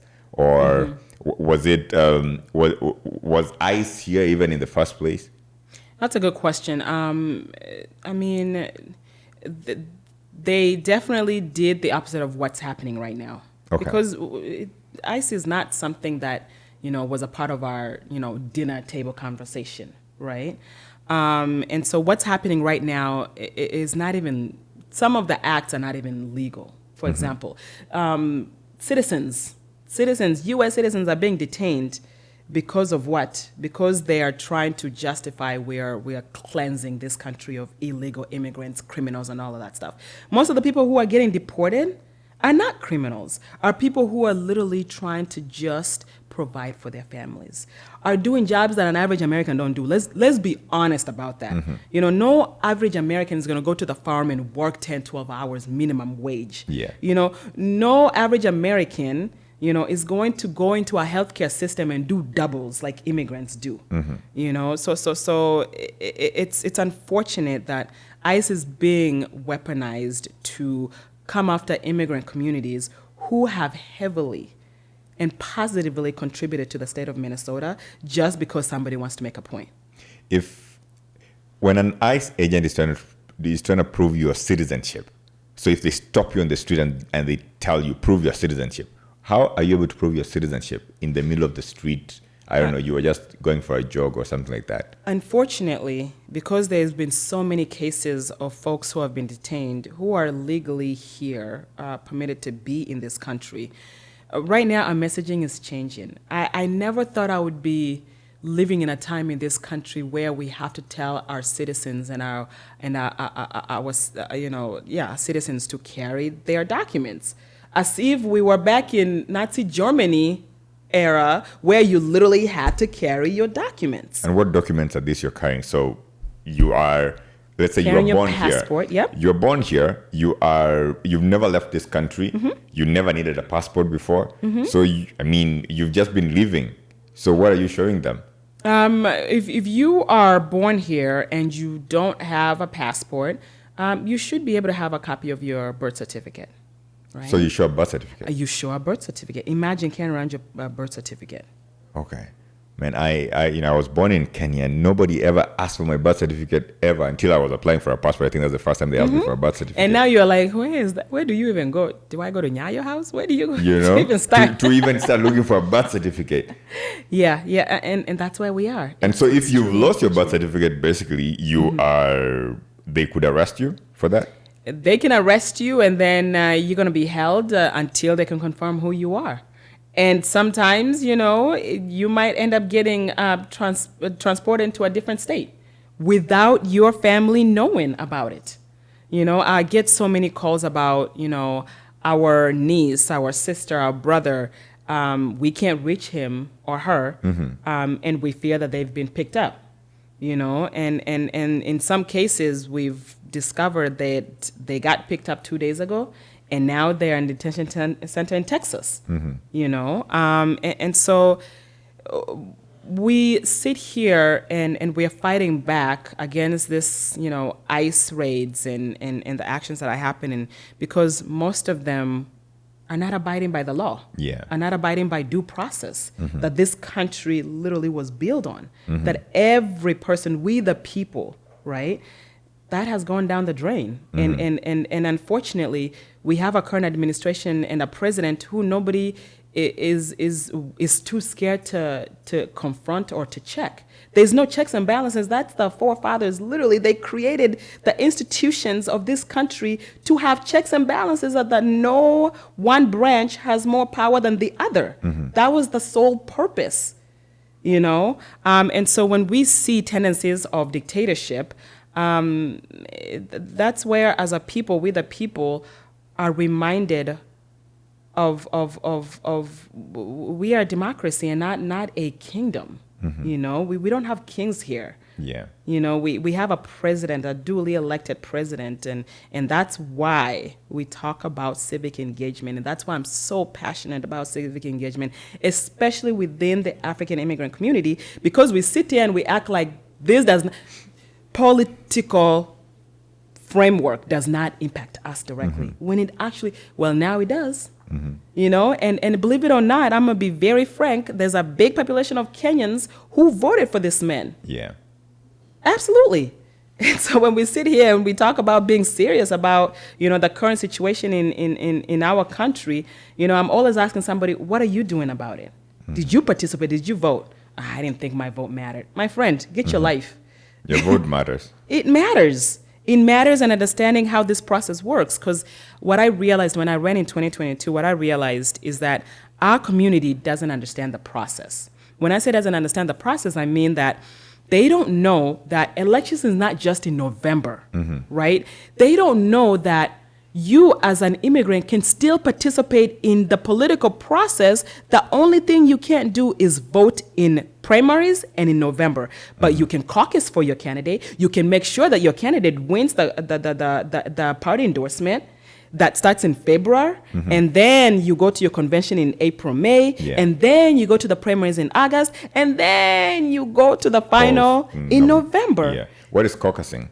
So great question. So caucusing is when your neighbors gets together and talk about what's important. So your ward, where you are, literally your next door neighbors, they get together to talk about, and then they also put themselves up to be delegates.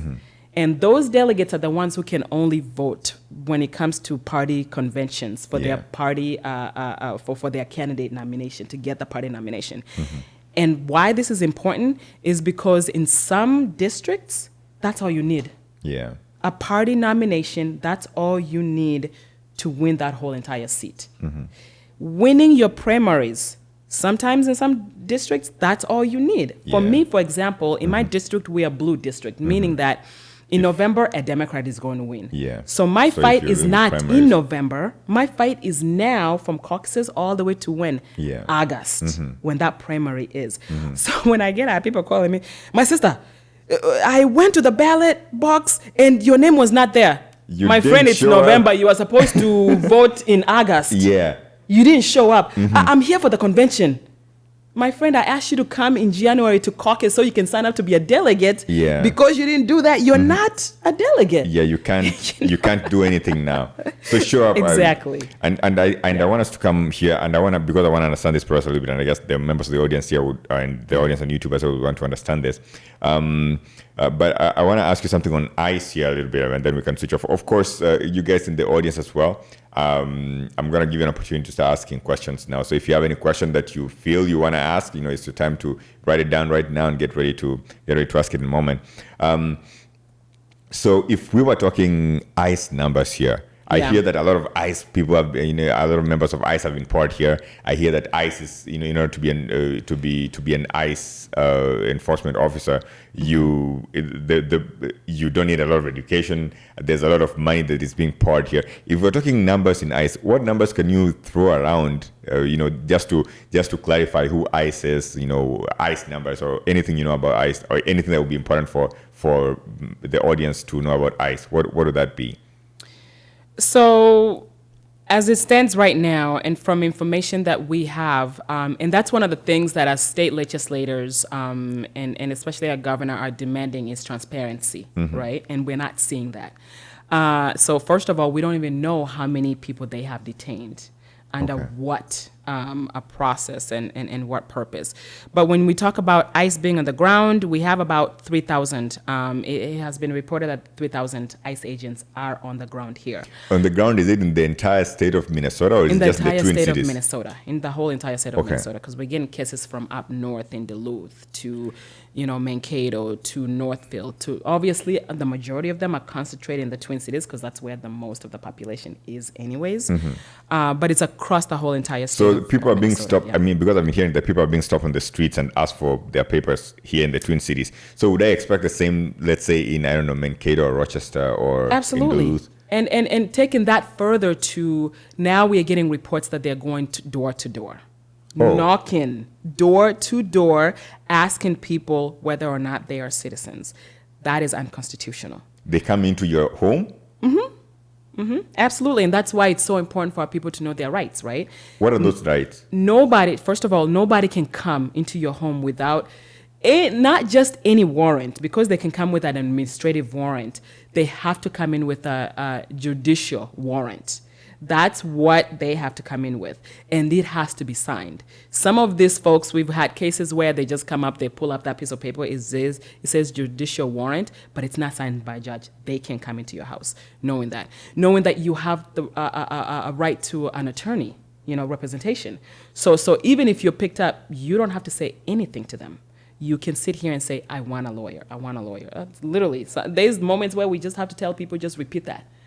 And they have to accord you that due process, right? But unfortunately, because our people don't know those rights, they just, oh, welcome. You know how we are. We are very welcoming. There's a can video I that give I you just tea? received. Come in. Can I give you some tea? And they will talk to you very sweetly. And you think these people are here to help you. Until you're in handcuffs being shown out the door, that's when you realize, hey, mazei kitu. You know, and by that time, most of us are not even prepared. Yeah. You know, and so what if you get picked up? Does your family, is there a game plan of what that happens? And so that's one of the things that we are trying really hard to do, to educate a community about their rights, do's and don'ts when encountering ICE, not only in your home, in your businesses, and also when you're just out and about. Yeah. That's interesting. Do we have a question from the any member of the audience right now? Sure. Okay. Unfortunately, we don't have a microphone today for the members of the audience, but I'm gonna repeat your question after you say it, just for the members on YouTube to also get the question. Yeah, I guess you spoke a lot about like hot or timely and federal level issues, but what are some of the issues you've championed as a state legislature during your time in office at the local level that people might not know about? Okay, well, thank you. I'm gonna repeat the question for the members on YouTube. So I love the member of the audience here asked, what are some of the issues that you've championed for the state as a member of the state legislature, as opposed to federal issues? I think that was what the question was. Yes. All right. I mean, obviously, right now, everything is around immigration and ICE and all of that stuff. As a freshman legislator, I was told that it's very rare that freshmen coming in get anything passed. But I am proud to say that I was able to pass. Well, let me start off with, I'm passionate about housing. I'm passionate about access to healthcare. I am passionate about early childhood, because now with little kids, I need that daycare, I need that support. And then I'm passionate about public health, right? And so what I championed this year that I was very proud of was a housing bill, making sure that our families do not fall into homelessness, right? So I asked for a cool $100 million.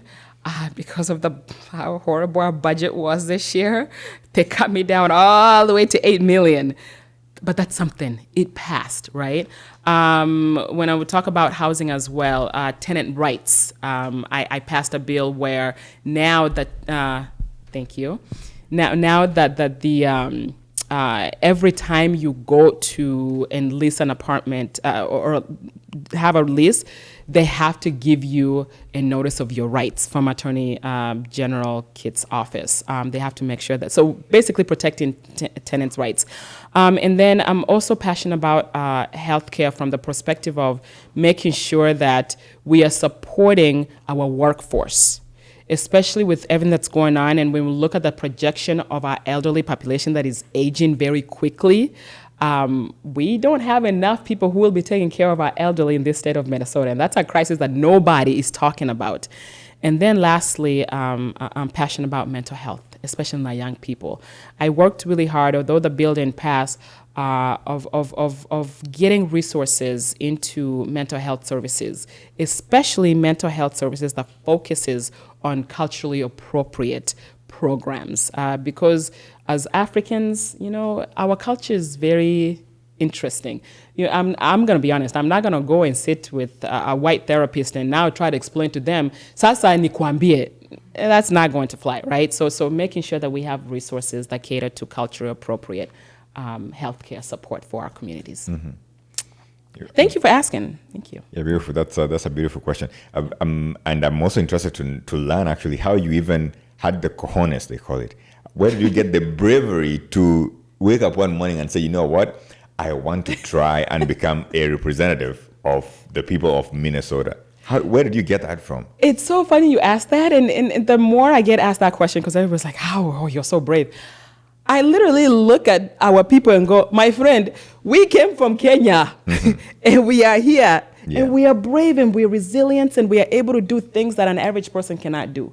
That is bravery. This bravery just looks a little bit different, right? But for me, when I started to realize that I too belong in the political space, when I realized that representation matters. When, as a community member, the president of Momanyi-Hiltsley, when I would go to the Capitol and beg these people for resources for our community, Kenyan community, and these people would completely ignore me and act like I didn't exist. And then I got a little taste of what that looked like. I remember in 2021, there was this program of bringing in nurses, right, from outside of the country and so forth. And if you look at the demographics of those nurses coming in, the big population of it is coming from Philippines, right? And so one of the, Somali representatives who I admire, and he is actually my mentor, he comes up to me, he's like, Huldah, you are the leader of the Kenyan community. We have this program. Can you give me 1 or 2 names? My friend, he's asking me for what? 1 or 2 names. And I'm sitting here going, well, that's interesting.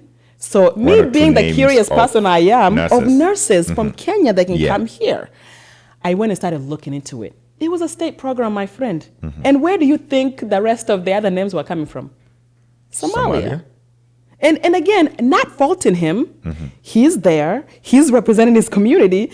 And so those things accumulated to the point where I woke up one day. I was actually in a fundraiser for our current mayor, and I was helping with his campaign. And our current, back then, senator came through, and I was super excited. I was like, finally, I get to reach her, because every time I go to the Capitol, I can't reach her. I walk up to her, and I was like, hey, I would love your support in our community. We are dealing with this. I appreciate everything that you're doing for our constituency, but this is an issue that is very specific to our community. Completely ignored me, told me, here's my card. You know how you brush somebody off? Here's my card. Call my office. My friend, that feeling of being invincible and not being acknowledged, Yani, it did something to my soul. And I think what did it was they stood up there, made their announcement, they retired, made their retirement announcement, and endorsed somebody that was there. That took me over the edge. I was like, that's not the democracy that I know. Were retiring Wait a second. So you're just, from Senate. She was retiring, and now she endorsed someone else somebody who was there. Who was already around her circles. Of course. Okay. It's all this clicks, right? Yeah. And I was just like, that's not how it works. You don't just hand over a baton to the next person. This is the people's seat, right? And I looked around, I was like, I'm gonna run. And people around me were just chuckling, because that is literally the local party unit's candidate that they just picked. And the senator has already endorsed that. Why would you? My friend, that night I remember I had the covers going, and my husband was like, can you please put your phone down? I was Googling, how do you become a candidate? How do you run a campaign? How do you do any of these things? Because I didn't know anything. I just showed up to volunteer for our mayor. That's all I knew, right? But because of that urgency of this is how we continue to be left behind. This is how we continue out of billions of dollars and how much we contribute into it. None of it ends up in our communities. This is how we continue to lose out. I needed to do something. And that's how I started. And nobody wanted to touch my campaign. In 2022 when I was running. When you say nobody wanted to touch your campaign, what is because I was touching a your freshman. campaign? What is touching your campaign? As in, nobody wanted to help me. Volunteer. But not even volunteer. I was willing to even pay somebody to come be a campaign manager, to come do my field work. After Googling of main roles of a campaign, what you need. I was like, okay, so I need a campaign manager, I need a field director, I need a finance director, I need I need somebody who's going to be doing my marketing, my branding, all of that stuff. Because again, running a campaign is a strategy. That's another conversation for another day, right? And so when I would ask around, oh, I'm sorry, I'm already booked. Or I'm sorry, I'm charging this much. And I'm like, hey, so how is somebody, a normal person like me? How did you run the campaign then? So, I went back to my mentor and I asked her, I can't find anybody to help me. I'm a good candidate. I'm a solid candidate. And she goes, find the people around you who are passionate about your vision, who are passionate about you. And this other stuff about campaigns is just technical. It can be taught. There's so many people who can come in here and teach those people as long as they're passionate about you and willing to put in the work. And that's exactly what we did. So you found your friends, basically. I found my friends, community advocates who are passionate about the same thing that I was doing, but they didn't want to run because that's not their passion. And I was like, I'm running. Can you help me here? I don't know. Just look, which part of this do you want to take? Yeah. And people literally came and picked what they wanted. And then my campaign manager in 2022, may God bless her, Kate Longquest, this white woman who moved from all the way up north to come to the Twin Cities because she was pulled to be a part of this justice movement when George Floyd was killed. Yeah. She moved her whole entire family from this little tiny little evangelical red, city to come to the Twin Cities to fight injustice. Yeah. And somehow, some way, I got connected with her and she was like, "You're running? I don't know politics, but I will do everything." And she went and she taught herself how to be a campaign manager. And we ran a hell of a race. Yeah. Because nobody ever thought that somebody, quote, unknown. And when people would tell me, "Well, we don't know you." Well, you don't know me because you continue to ignore that I exist. You continue to ignore that community exists, right? And we are here, you see us, but you don't acknowledge us, right? So when we were able to do what we were able to do, and in the end of it, we lost because, again, we were very young, green in the ear campaign where we didn't know what we were doing. We didn't know how to run a caucus. We didn't know how to run the convention. The fact that, because you have to get 60% to earn the endorsement, the fact that we won the first round, the second round, and the third round, we were this close to, we needed 6 people to show up. Yeah. And our SDA people, my friend, they refused to come out of their churches. That's another story for another time. The But SDA people refused to come and vote. Let's and talk so we about were that. begging. We were begging people. We were calling people. Let me tell you something. Did you know that in the SDA instructions, it is taught that you should stay away from politics? But yeah, you want to come to politicians to get money to build your community center. That is, My friend. that is very, very strange. And I think I'm a member of the Seventh-day Adventist Church, and I can tell members of my audience who are Seventh-day Adventists, you need to come out. And because if you don't come out and vote, sometimes people will get into power who will even shut down your churches. And Absolutely, because they didn't align with their values, because it does not align with their values. Yeah. So that's why I tell our people, I get it. I get that you are passionate about your faith, and that's the last thing, we want to trample on. But at the same time, understand how this society works and how your role in it and what that means for not only your church family, but also for your family as a whole. But I also want to say, ISDA people are good too. And I want to ask you this question. Were Yes. the caucuses happening on Saturdays? And is that why the Adventists wouldn't show up? Absolutely. So that's one of the Okay. things that I've continued to fight. In the state constitution of the DFL, let me go back. I take that back. The convention is done on Saturdays. Okay. The caucuses are done on every Tuesday of February. Okay. First Tuesday of February. So it's a Tuesday night. Okay. So you can come to caucuses. So you can come to caucuses on And on Tuesday top night. of that, you Leave don't even your have to doubles. show up for caucuses. You can sign what we call a non-attendee form. Okay. Can you do the same thing for the convention? That happens on Unfortunately, the Saturday? convention, you have to show, have to there show up in physically. person. Yes. Okay, yes. so for the folks you had mentioned the DFL. The DFL is the Democratic Farmers Labor Party, which is where Yes. she stands for. And I got to learn that the Democratic Farmers Labor Party is the name of the Democratic Party in the state of Minnesota, because Minnesota is full of farmers and people who are passionate about labor. So what can be done so that, I don't know, the convention can happen, maybe extending to Sunday or something like that, so that people can show up? Is that something that can be changed at all? That is something that I've continuously asked, especially for our Saturday SDA worshipers. And one of the things that we are trying to look at is, again, change of day. But What time does it end? It will go on, Till midnight? until somebody gets 60%, or until somebody goes to the floor and motions basically ending of the count, basically saying no endorsement will go to the primaries. Well, I'm still calling upon And my... that has happened to me every single time. I'm still calling upon my SDA members to still come after Sabbath ends. Sabbath hours end at sunset. So And they so can, those they are the can finish conversations it we and continue show to up. have. Yes. So one of the things that we started to have with our SDA folks is that, can we be on a communication channel where we tell you, okay, now you really need to come, right? Just come, catch the vote, and head back out, right? And so, and I'm not saying that our people don't want to show up. Our people have showed up for me time and time again. Yeah. So we have our pros and cons. But for the most part, I think our pros overweigh the cons of our community. But I think the community coalesces around each other. I think in good absolutely. times and bad times. Oh, too. absolutely. Yeah. Like if you see our Kenyan community, we show up for matangas, we show up for our weddings, we show up for baby showers. Now, those baby showers, I have my feelings about it, right? Because we sit here. Anyways, and that's fine. I think let's talk about it. We You're have running used. away from it. Let's go back there. The baby Okay, showers. you want to take it there? Let me Yes. take it there. You know, let me just say this is coming out of place of love. I love my community very much. Yeah. So let me start off by saying that. But we have to think big picture and long term. The way we are going right now, these muchangos that we continue to do on a daily basis. Do you know how many groups of WhatsApp groups that I've gotten in for matangas only? And now I'm added to baby showers. And now I'm added to all of these other things, right? Now, for example, for matangas, most of us are in some sort of like a benevolent group, right? One or two or three, right?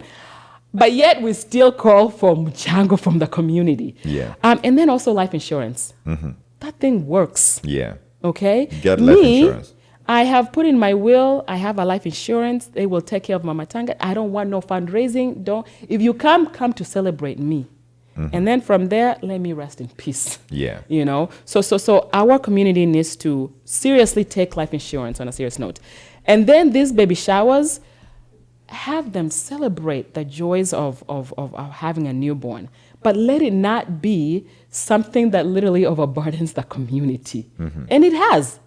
I have been invited, right now if I look at my WhatsApp, I'm invited to 6 baby showers in the month of what? January. And you're expected to bring something. And then now I'm invited to, right now, the funeral groups that I'm in, I've even stopped counting. And you're expected to do what? Bring something. So if you always have to contribute. Yeah, I mean, if you go of somewhere, course, out of goodwill, but also out of the goodwill. fact that you're a leader in the community. And that's expectations, right? Yeah. And that money, it's not like maybe this is a proposal I can put out to our community. Can you changa for the leaders so that they have something to give? Because that idea. The reason why I'm bringing because this it's coming out of my family's pocket. Exactly. I looked at how much, and another thing is the money that we send back home. That black tax. The black tax, my friends, it is real. Now that I stopped doing that. Yeah. And this is why. You stopped sending black tax. I went to my wave. Yeah. And I was like, how much money have I sent in 1 year? When I realized I've sent $25,000 to Kenya and I can't account for it, not because somebody started a business, not because it's, hey, send me this because my kid is going to school. Send me this because we don't have anything to eat. Send me this. That's when I realized, hey, if I could have invested that, I could have had that investment back, and I could have invested in something that could contribute to the community. Yeah. So for me, when it comes to investing back home, and again, my situation is different. Everybody's situation is their own. Because there's people who literally have responsibilities back home. Yeah. But also those people, I also tell them, take care of your mental health first. And let those people know that you're also trying to survive here, because I've had to deal with so many cases where the burden from home is so heavy for our people here that some of us have lost our mental mind. Yeah. Because of that burden that has been put on us. People literally depend on you, and if you don't have boundaries, people will live on your budget. Even the money that you don't, they will make their budget on your money. So that's another thing that you need to talk about for our community. Anyway, so going back to this contribution thing, I also have to say that our people are very generous. A good example is this. We had a young man pass here. I think you heard about it, Maigama, right in the state of Minnesota, car accident, very tragic. Didn't have any relatives here. Didn't have anybody from his family here. And everybody else was there. His wife and his kids were there. Now we are sitting here looking at each other going, what are we going to do? Guess what? The Kenyan community in Minnesota and around the country rallied. We were able to fundraise enough to ship the body back home, pay for the funeral on the ground in Kenya, and still had enough money to put away for the mom who is sick and the kids and the wife.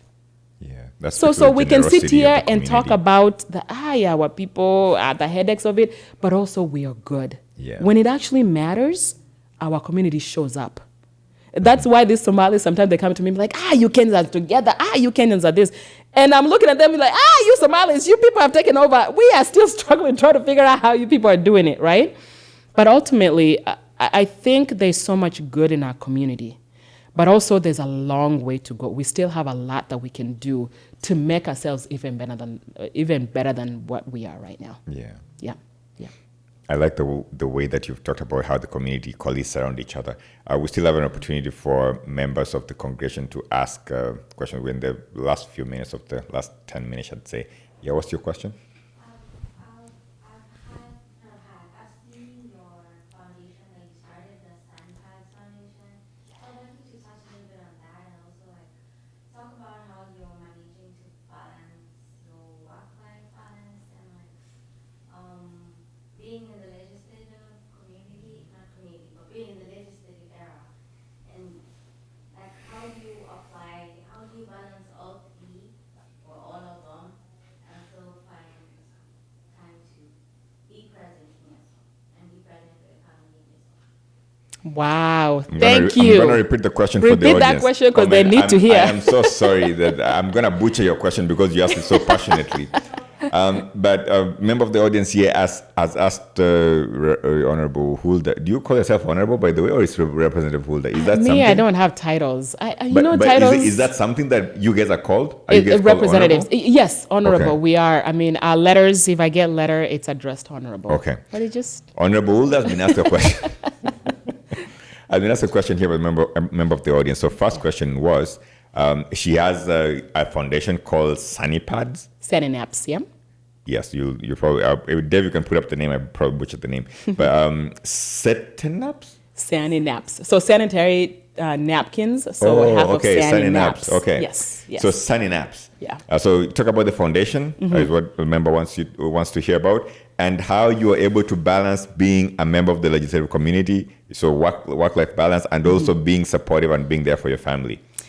So first of all, let me start with Sunny Naps. I got it right? Okay. Yes. And I started this foundation. Well, this work started long before I could remember.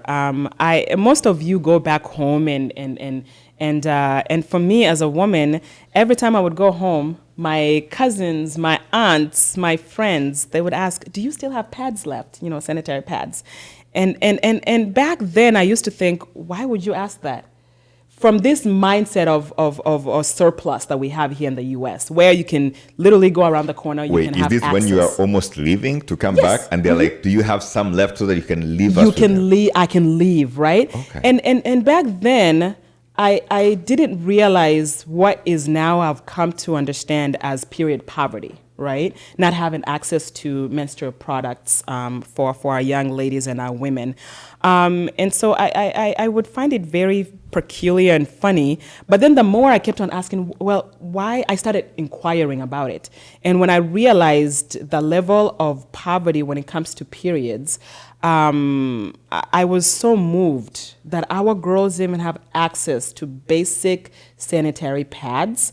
The stories that they would tell me, they would use all sorts of manner of stuff to maintain. And that the connotation and the taboo and the shame that is tied into having a period, which, by the way, it's not. It's a natural process of being a woman, and we need to be more proactive about teaching that, and I'm very passionate about that. And that led me to start Sunny Naps. It's basically an organization that aims to promote education through providing reusable sanitary towels and basic school supplies to the schools that I go to. And so thank you for asking about that. And if you want to learn more, let me know. I'm always looking for volunteers. And so it started off as us making reusable pads, because I was like, we can't afford to provide the one-time uses. And then I researched, and I discovered an organization called Days for Girls. They would use reusable pads. And I was like, this is what? Like, this is not unheard of, right? This was unheard of, at least for me at that time. But then I realized there's a whole field of this. And so I explored that, and that's what I started with. And then it morphed into, instead of me bringing it from here, how do I connect with the women back there and create what I call micro franchise groups, where women, all we have to do is give them solid quality materials, because what we realized, the materials there were not of quality.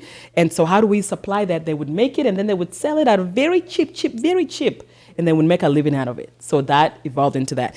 Now it has evolved from providing them with those pads, those cloth pads, to now biodegradable pads that were made by two young men in Kisii Town. Okay. A company called Eco Banner. Eco Banner. They're making biodegradable pads from banana plant. Yes, I was blown away. You know, when you're talking because about it I was now. worried about the environmental impact and obviously the economic cost. And so when I was introduced to these two young men and I went and toured their facility in Kisii Town, I was blown away. Now it's a national brand and they're distributing everywhere. So thank you for asking about that. Going back to how do I balance all of this? I am a work in progress. And I say that because as I continue to grow in this space, and as I continue to have all these different roles or the different hats that I'm wearing, whether that is I'm a mother, I'm a wife, I'm a business person, and I'm a business owner, I am, a legislator and all of that stuff. I think it's very important, and I'm talking to myself, it's important to number one, know your boundaries, know what you're capable of doing. And then number two, having a strong supportive system. I say this because that's the only way that I've been able to do what I'm doing. I wouldn't be sitting right here with two little kids at home if I didn't have a supportive husband, if I didn't have a supportive, brother who I was like, hey, you need to come help Bart while I'm doing this interview for this many hours, right? I didn't have a support parents. Your brother's taking care of your kids right now? Absolutely. Oh man, thank you very much. This is a village. Shout out to you, brother Mishak, older brother, yes. Because you supported in the Couch Connect this way by making it available here, and of course, yes, all the guys who are in the audience right now. So thank you very much from Absolutely. our bottom of our hearts. So, sweetheart, my husband, thank you for allowing me to do what I do.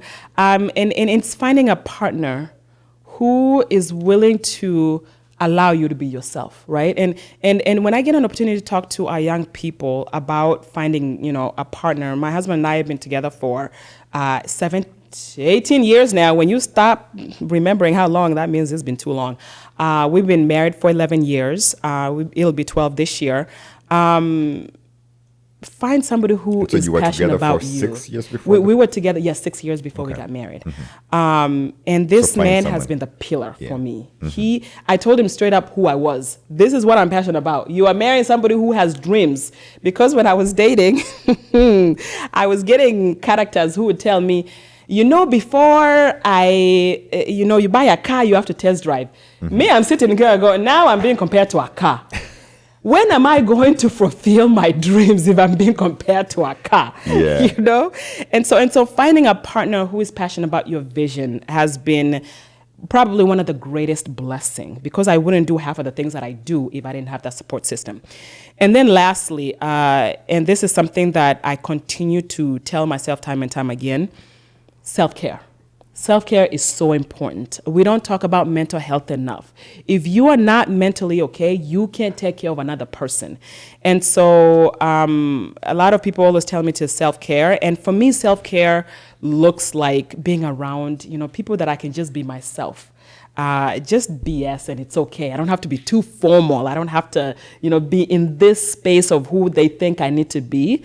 And so doing self-care and minding my mental health has also been something that I continue to work on. I'm not there yet, but that's how I've been able to balance. And sometimes I sit here and I have to be honest with myself and say, you know what? Today I just can't do it all.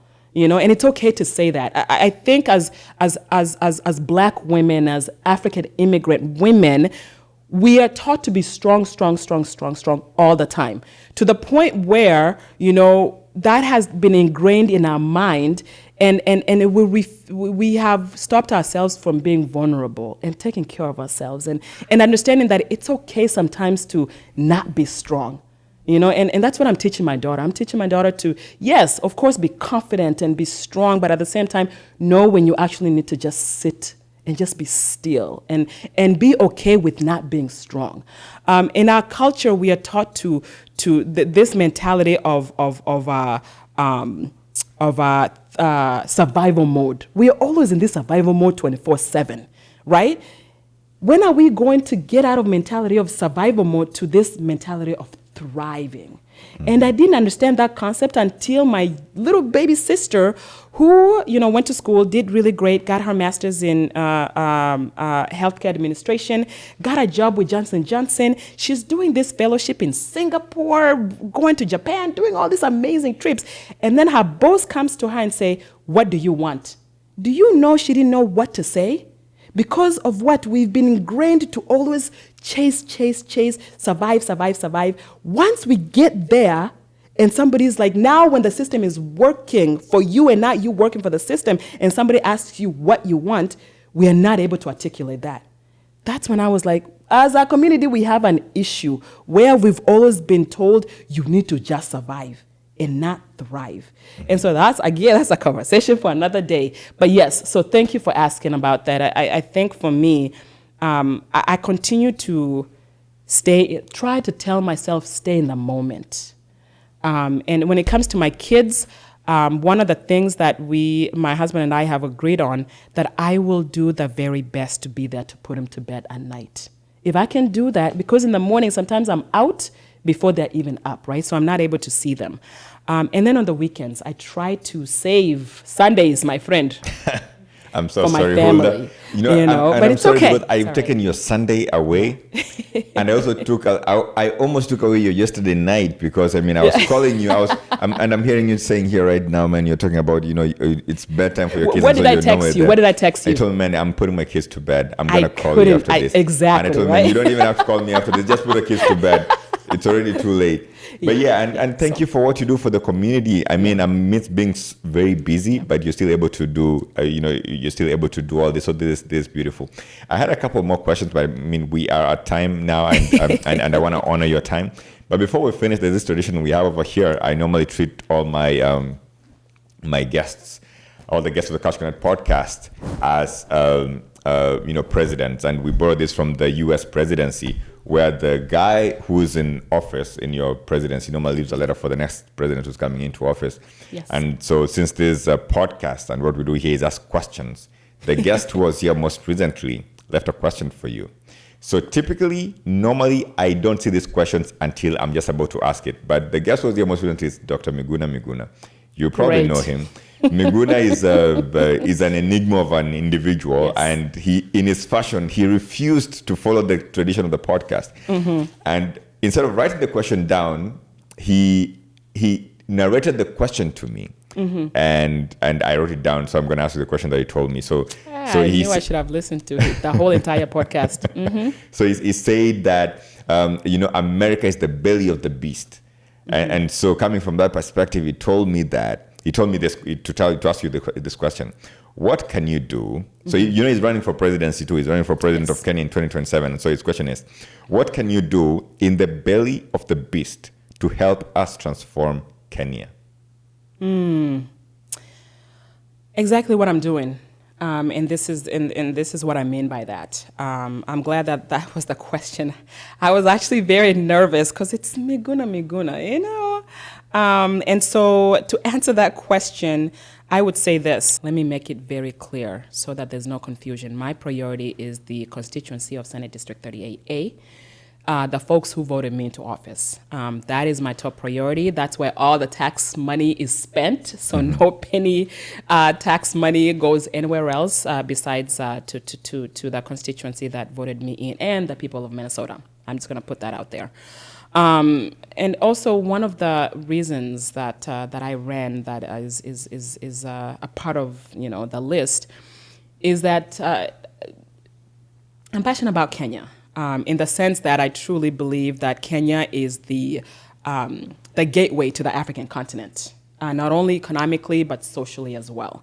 And so that reason of me wanting to be in office, I see all these economic trade missions that happens left and right and center. right? Having people to come into to my motherland and tell us how to do our business, right? When we have capable folks who can do it.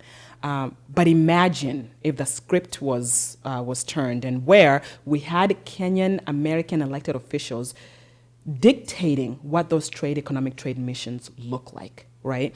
Right now, President Ruto was here just a couple of months ago, right? And they signed a healthcare bill, which, again, I got my reservations about that. But who was at the table? Right? And so for me, I look at this opportunity, and hopefully this is a motivator for our people, especially us in the diaspora, that we have a role to play in how our country turns out, in how our economy turns out. Because if you look at how many people, how much money we send home via remittances, my friend, we as the diaspora are the ones who hold the economy of Kenya. If we decide, even for one day, can you imagine for one day, just imagine with me, we don't send money home. We said just for one day, these politicians will listen to us, right? Mm-hmm. And so to answer your question, I am working hard to make sure that the opportunities that are here and the resources and the resources that are here can somehow be translated back home. Here's an example. In October, I went back home to do what our politician called benchmarking. You ever heard that term? Yeah. They go to Europe, they go to the US, they come here, they do benchmarking. So you went to Kenya to benchmark? I went to Kenya to benchmark. And what I did was I wanted to see how possible is it to actually bring on a successful economic trade mission between the state of Minnesota and Kenya. Yeah. 2 months prior to me going, North Dakota had gone to Kenya, and they signed MOUs around agriculture, all of this stuff. You mean to tell me North Dakota is better than Minnesota? Absolutely not. No shade to North Dakota, but Minnesota has more resources. We have more avenues of collaboration than North Dakota. So those are some of the things that I'm working on. Not only am I focused on the constituency work, and making sure that I prioritize the needs of my constituency, but also exploring, because I do have the right to explore anything that benefits the state of Minnesota. Why not? If it benefits the state of Minnesota, why not? It also benefits Kenya. Yeah. So I'm looking at 4 pillars right now. If you're looking at specific things that I'm looking at, I'm looking at healthcare. How do we open channels of our workforce? Because Kenya is the low-hanging fruit when it comes to healthcare workforce. Number 1, we are very hardworking. Number 2, we are very educated. Number 3, English is our first language, right? And so that's easy for us to basically integrate. Come here, integrate, and start to work. And we've proven that time and time again.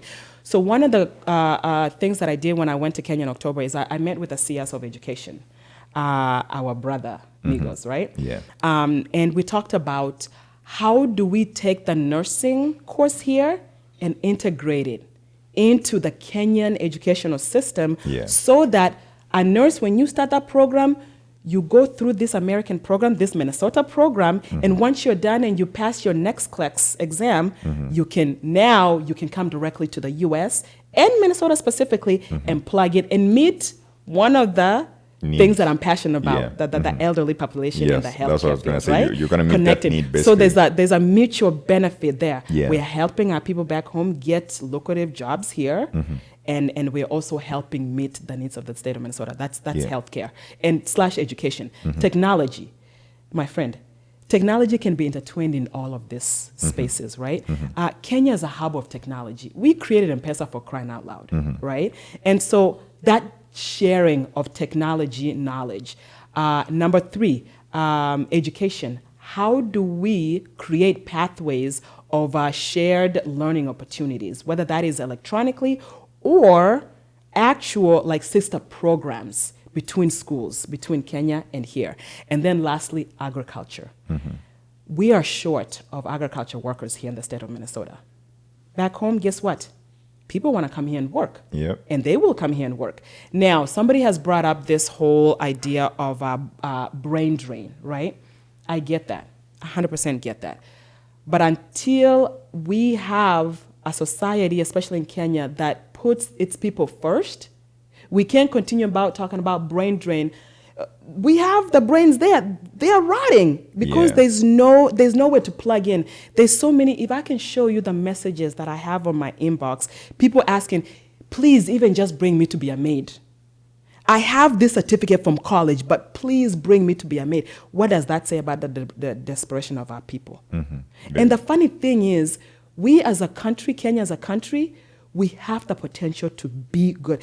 Imagine with all the corruption right now that is in Kenya, we are still looked at as what? The beacon of what? East African bloc. Yeah. If not, we are coined as the capital of Africa, right? Yeah, some people say that. We are still up there. Can you imagine if we can even cut out a little bit of that corruption?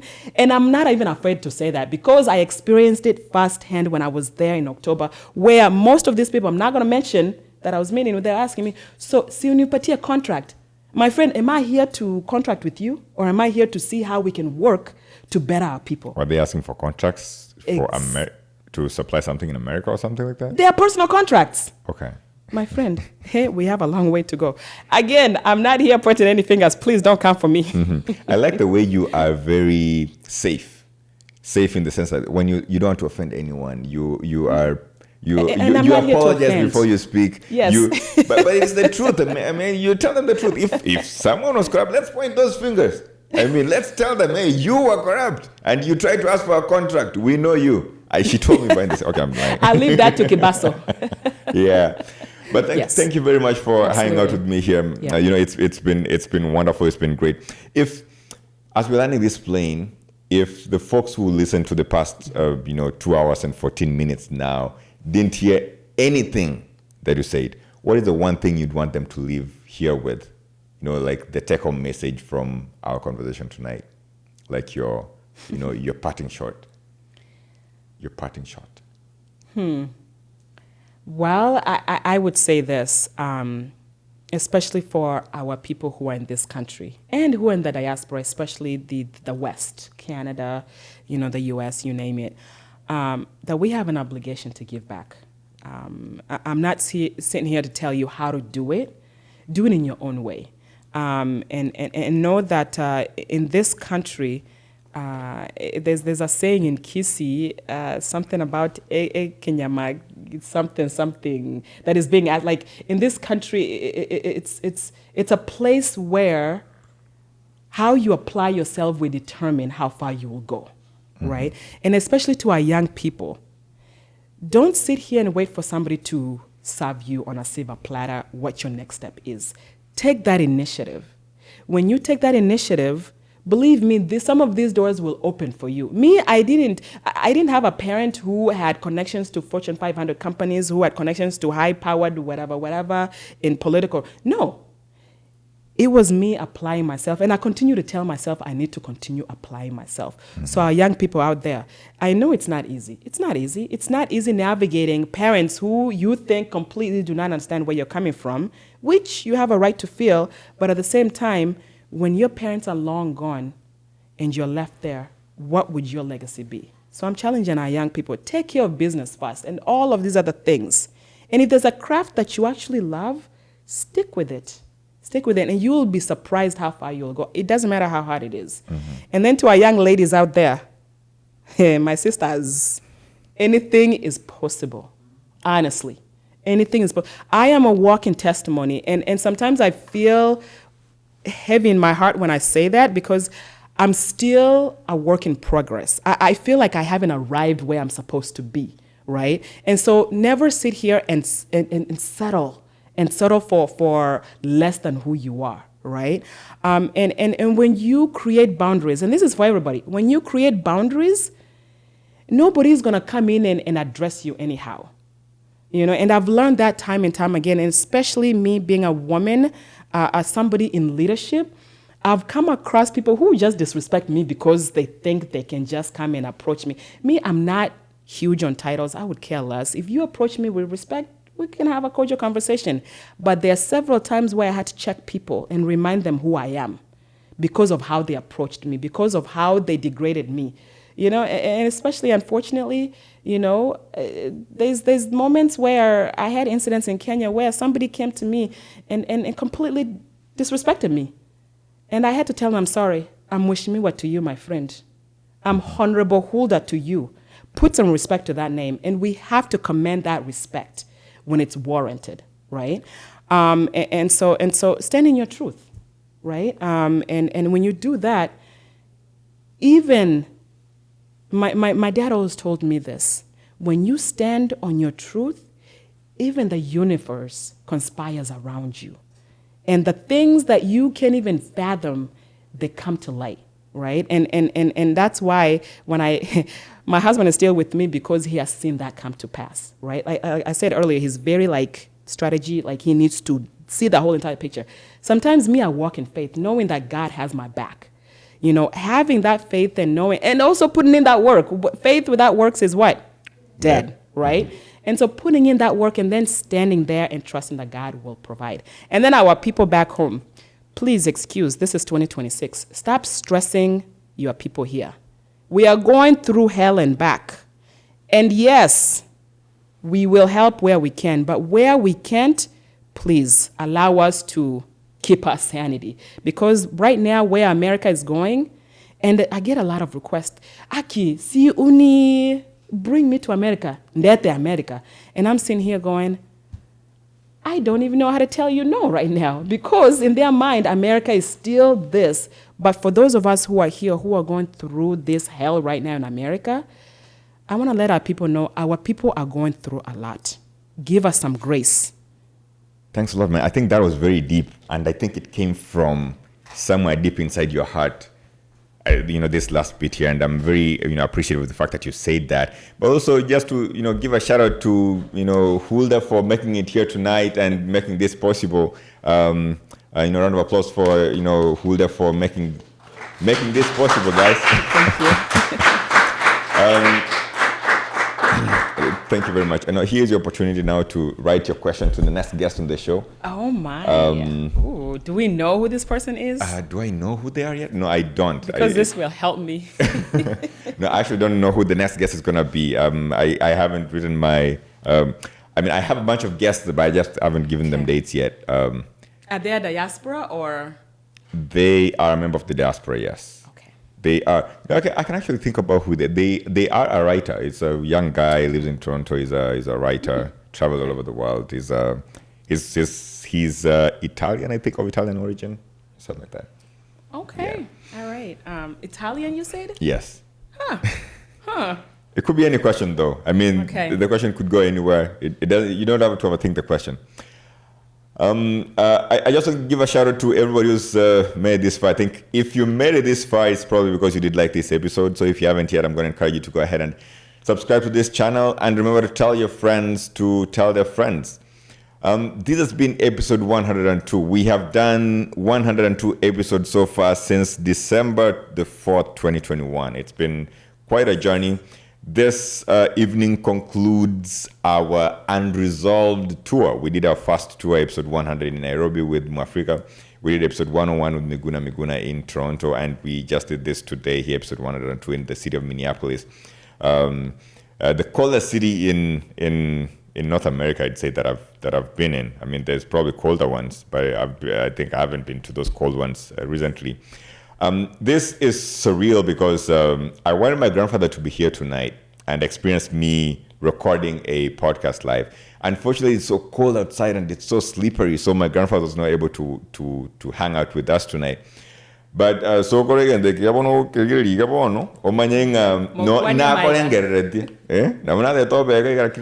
was not possible. So thank you very much for also being a strong supporter of the Couch Connect. My grandfather watches this podcast, man. It's very interesting. The things we talk about here and the fact that he gets to see them sometimes, I'm even like, man, doesn't he think that his grandson is crazy? But anyways, thank you. Thank you very much, members of the audience who've been here with us tonight. Thank you very much, members of the of the podcast who've supported us as we hang out with these guests. Thank you very much. And we promise to continue, bring this out. So if you want to support us, you can support us through Cash App if you want, or what's the other one? PayPal or M-Pesa. Me making all these trips, man, is so expensive. So if you want to support us, and make it possible for us to continue bringing this amazing content to you guys. That would be amazing. Yep. Thanks a lot for making episode 102 possible. Episode 102 is a wrap.